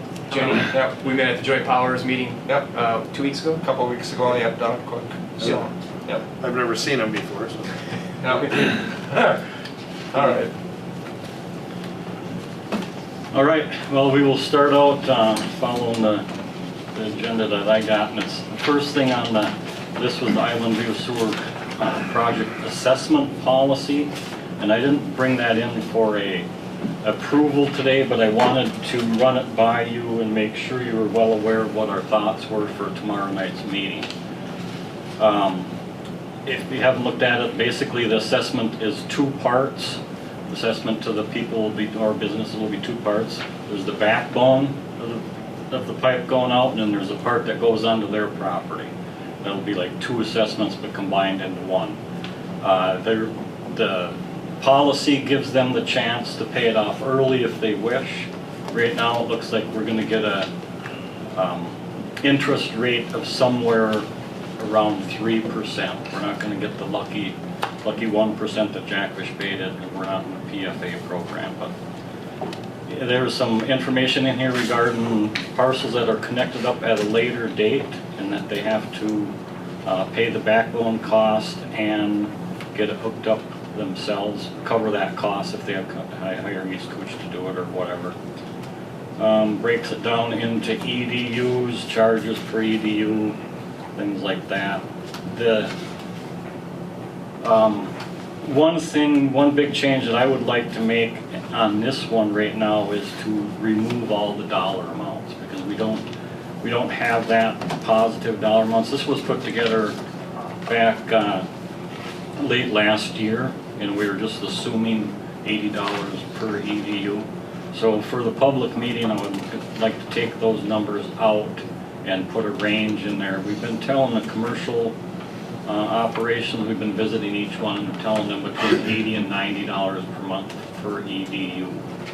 I think we can keep it down around the 80, but I think we need to have a range here too in case there's overrun. I'm fine with that. You don't have some form of dollar figuring that people are gonna ask it steady. Oh, yeah. We ranges, want to give some kind of range. Yeah. It won't be in the assessment policy, but it'll be in the presentation and stuff. There's some information in here regarding guest cabins. What is a guest cabin? Each property can have one guest cabin without getting charged as long as it's on the same parcel. It wouldn't be an extra EDU. If it's on a different parcel and it's another EDU. Cabin can contain bathroom and kitchen facilities. And like I say, one cabin. And it breaks it down, the EDUs, it broke it down into the commercial part of it, bars, sinks, bathtubs. That's how we calculated our EDUs, was from that sheet. A lot of this is state standard stuff from Minnesota statute. So we've been meeting with all the businesses, going over some things. There are some issues that we have to still deal with, but we're getting to that point. So I just wanted to make you well aware of that, what's going on. If you have any suggested changes between now and tomorrow night, that'd be good. If not, I can listen to them before we get it approved anyway. Seems like a really good idea not to say how much, is tell people, stand up in front of them and say it's gonna cost you $115 a month or something total, when you really don't know what the number's gonna be. Right, exactly. And there's always cost overruns or, so a range I think would be a better idea. But we need to keep within that range, and that's all we need. It gives you a little more flexibility. Yeah, absolutely. Dale, the definition of guest cabin, that would be any other outbuilding that's on the same lot, say as an apartment above a garage, but sitting on the same lot would be still in the one hookup, one Yes, EDU. as long as it's on the same Parcel. lot, like I say, same parcel, yes. We do have instances, both cases there, where they have another lot with a cabin on it, and that's Separate. not considered a guest cabin, that's considered a separate cabin. And every buildable lot is gonna be charged. Every billable lot is gonna be charged. Right now, we have it very minimal, but yeah.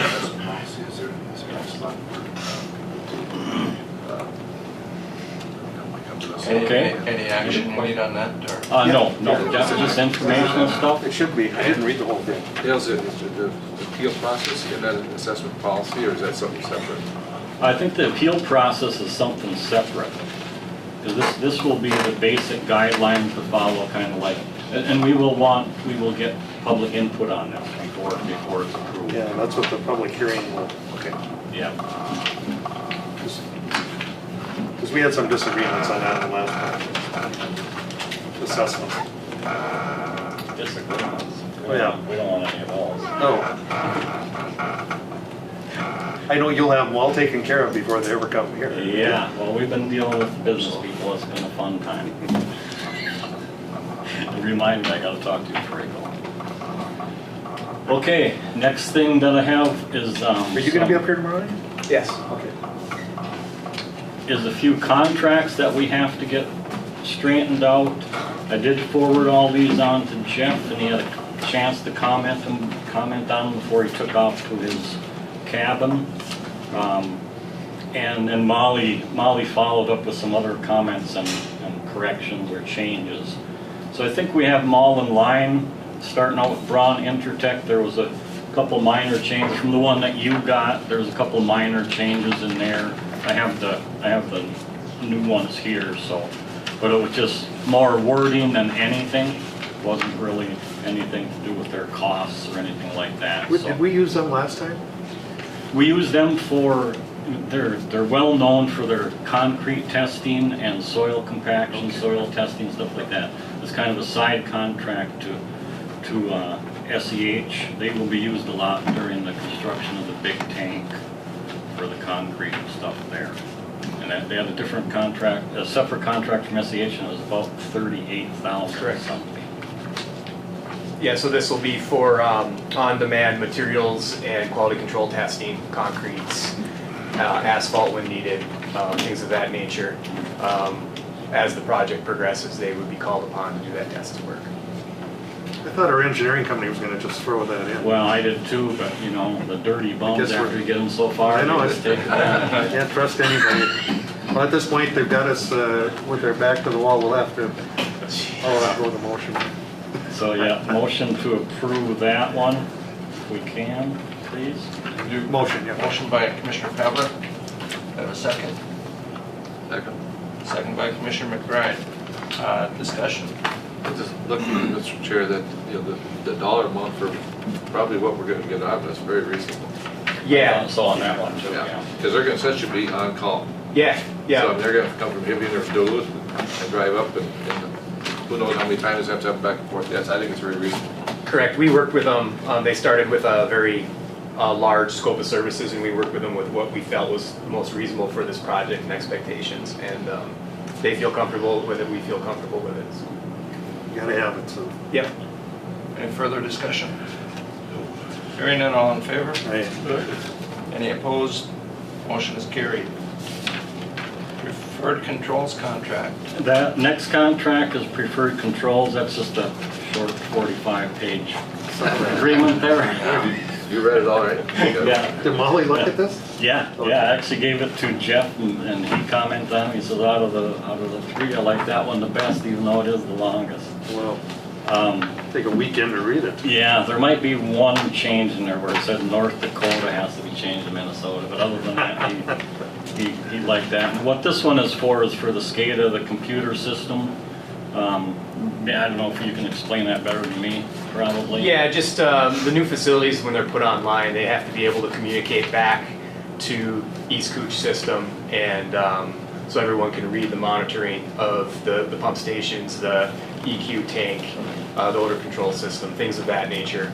So in addition to doing all that computer integration, they'll be also performing the final commissioning of the startup of the electrical systems, you know, once the pump stations are operating, and final electrical inspection. Making sure it works.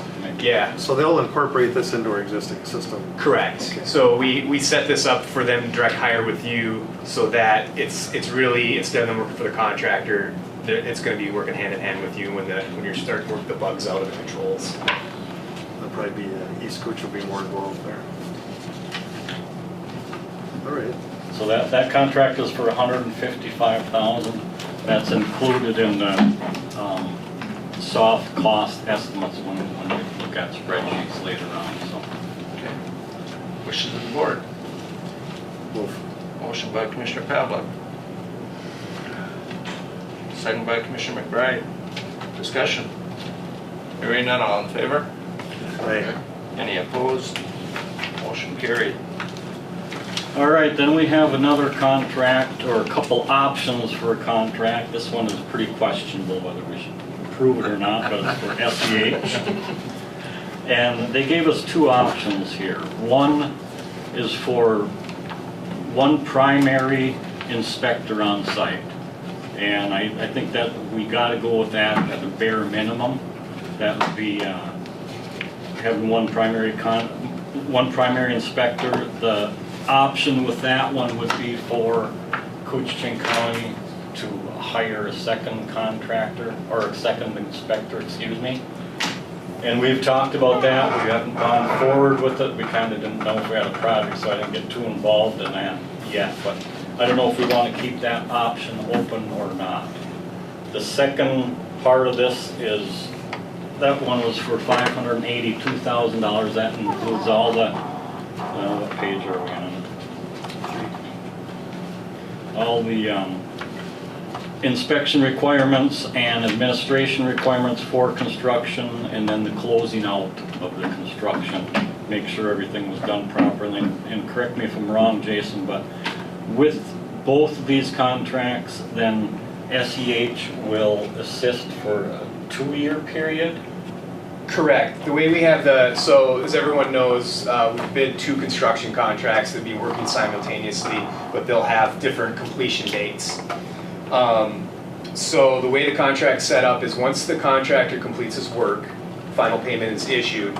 According to the contract, that if there's any warranty claims for the next 2 years, instead of going to the individual pump manufacturer, pipe manufacturer, or control tank, you go right to the general contractor and work through trying to get him to facilitate the warranty claim to make sure it's covered under the contract for 2 years after completion.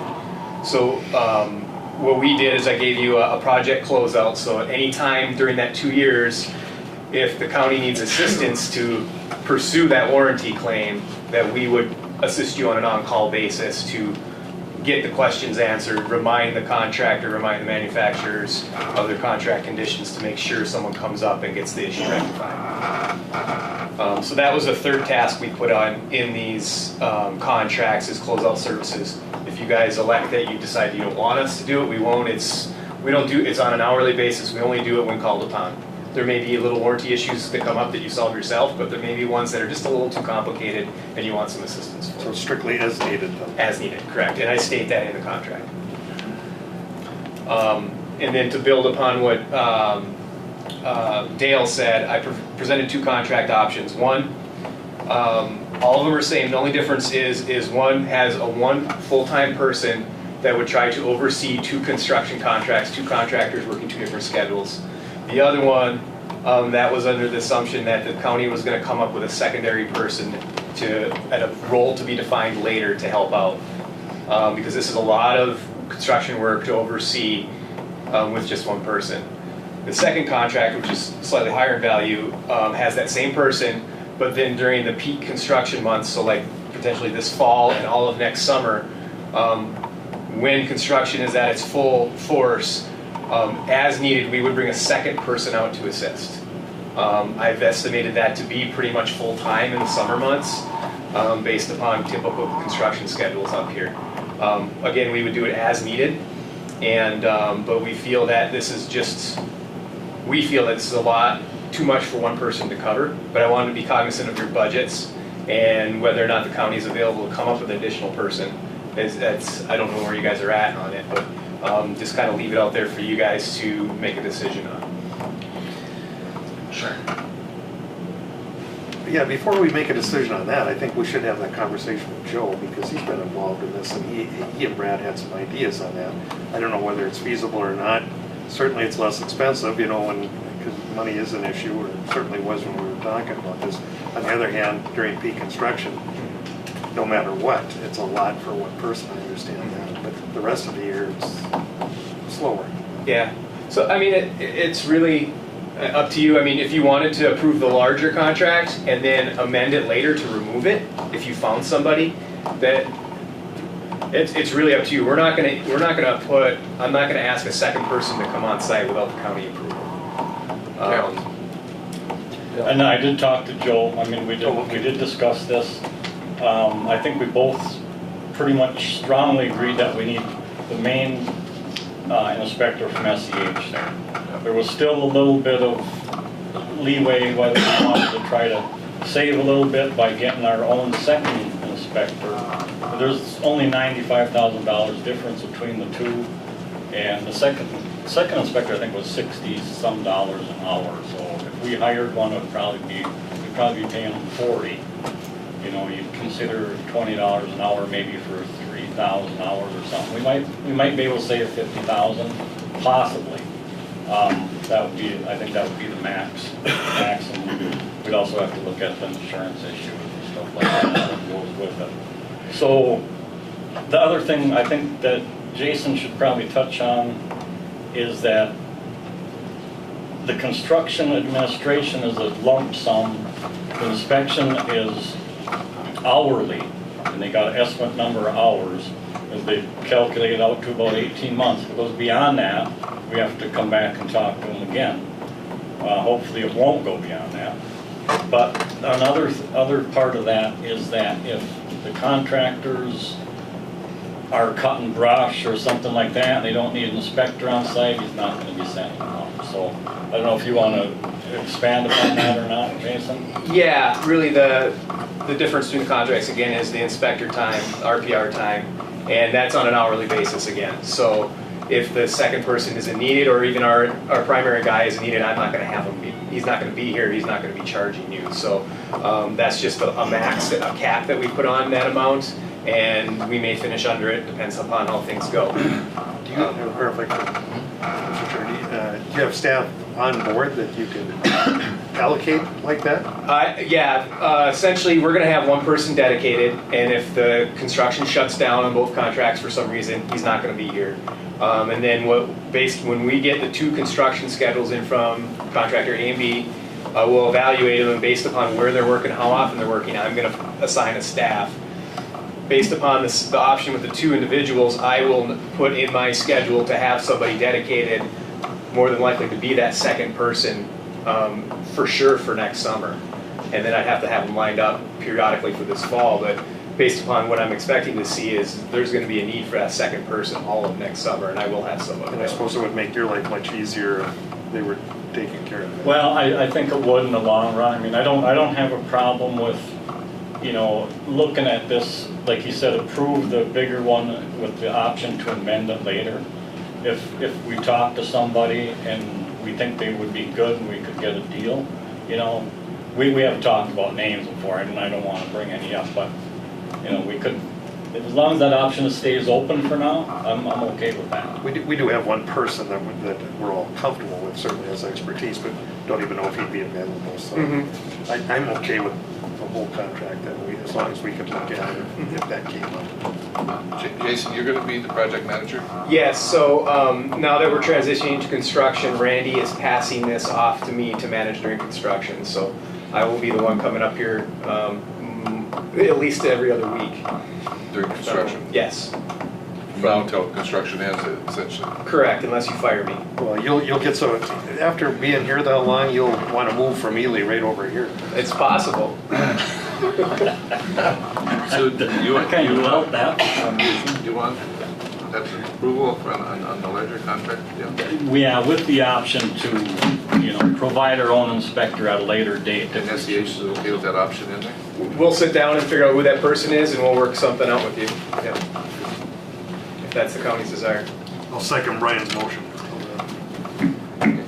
And I'm of the, yeah, it's okay. But I, you know, I'm more like, I'd rather put my eggs in one basket. And yeah, that's kind of how I feel too. But I'm open to looking at the other proposal, but SEH designed the project, and who better to oversee it than the people that designed it? And then we're only dealing with one guy. So, yeah, it's all their fault if something messes up. So which option? Oh, it's to the larger contracts with the option the county can opt out and hire their own if they need to. And you said you guys will work that detail out. Secondary, yeah. Secondary. Give them calls. Okay. Got that one, Jen? Any further discussion? Hearing none, all in favor? Aye. Any opposed? Motion is carried. Thank you. Very good. You did it wrong contract. Jason, you're heading right out. I guess I have another meeting here, and I can stick around for a little bit. No, that's all right. We're You gotta trying talk to to me for a minute before you take off. Yeah, Dale, I'll need to talk to you this afternoon a little bit too, one more time. Okay, I got a meeting at 1:30, other than that, we'll be around. Well, okay. We're gonna meet with one more business promoter at 1:30. And I'll be back here around 1 or 2 o'clock tomorrow if you need anything. Are you,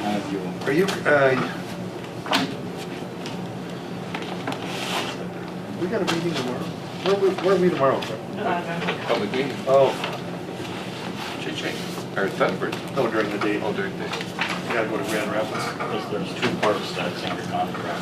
You gotta go to Grand Rapids tomorrow? 2 parts that's in your contract. Where you at here? Oh, yeah, there, go ahead. Dale, I'll get a hold of you tomorrow.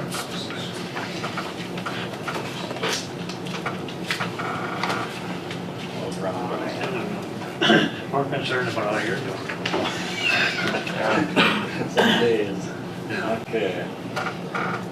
Authorize her signature right there. I had one written out. and then He was in spaced perfect out. health till we got a hold of I him. think so, that's what I'm Yeah, worried you're about. beating up on me.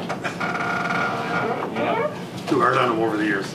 And then that one right there. That'll work. I'll get out of the way here.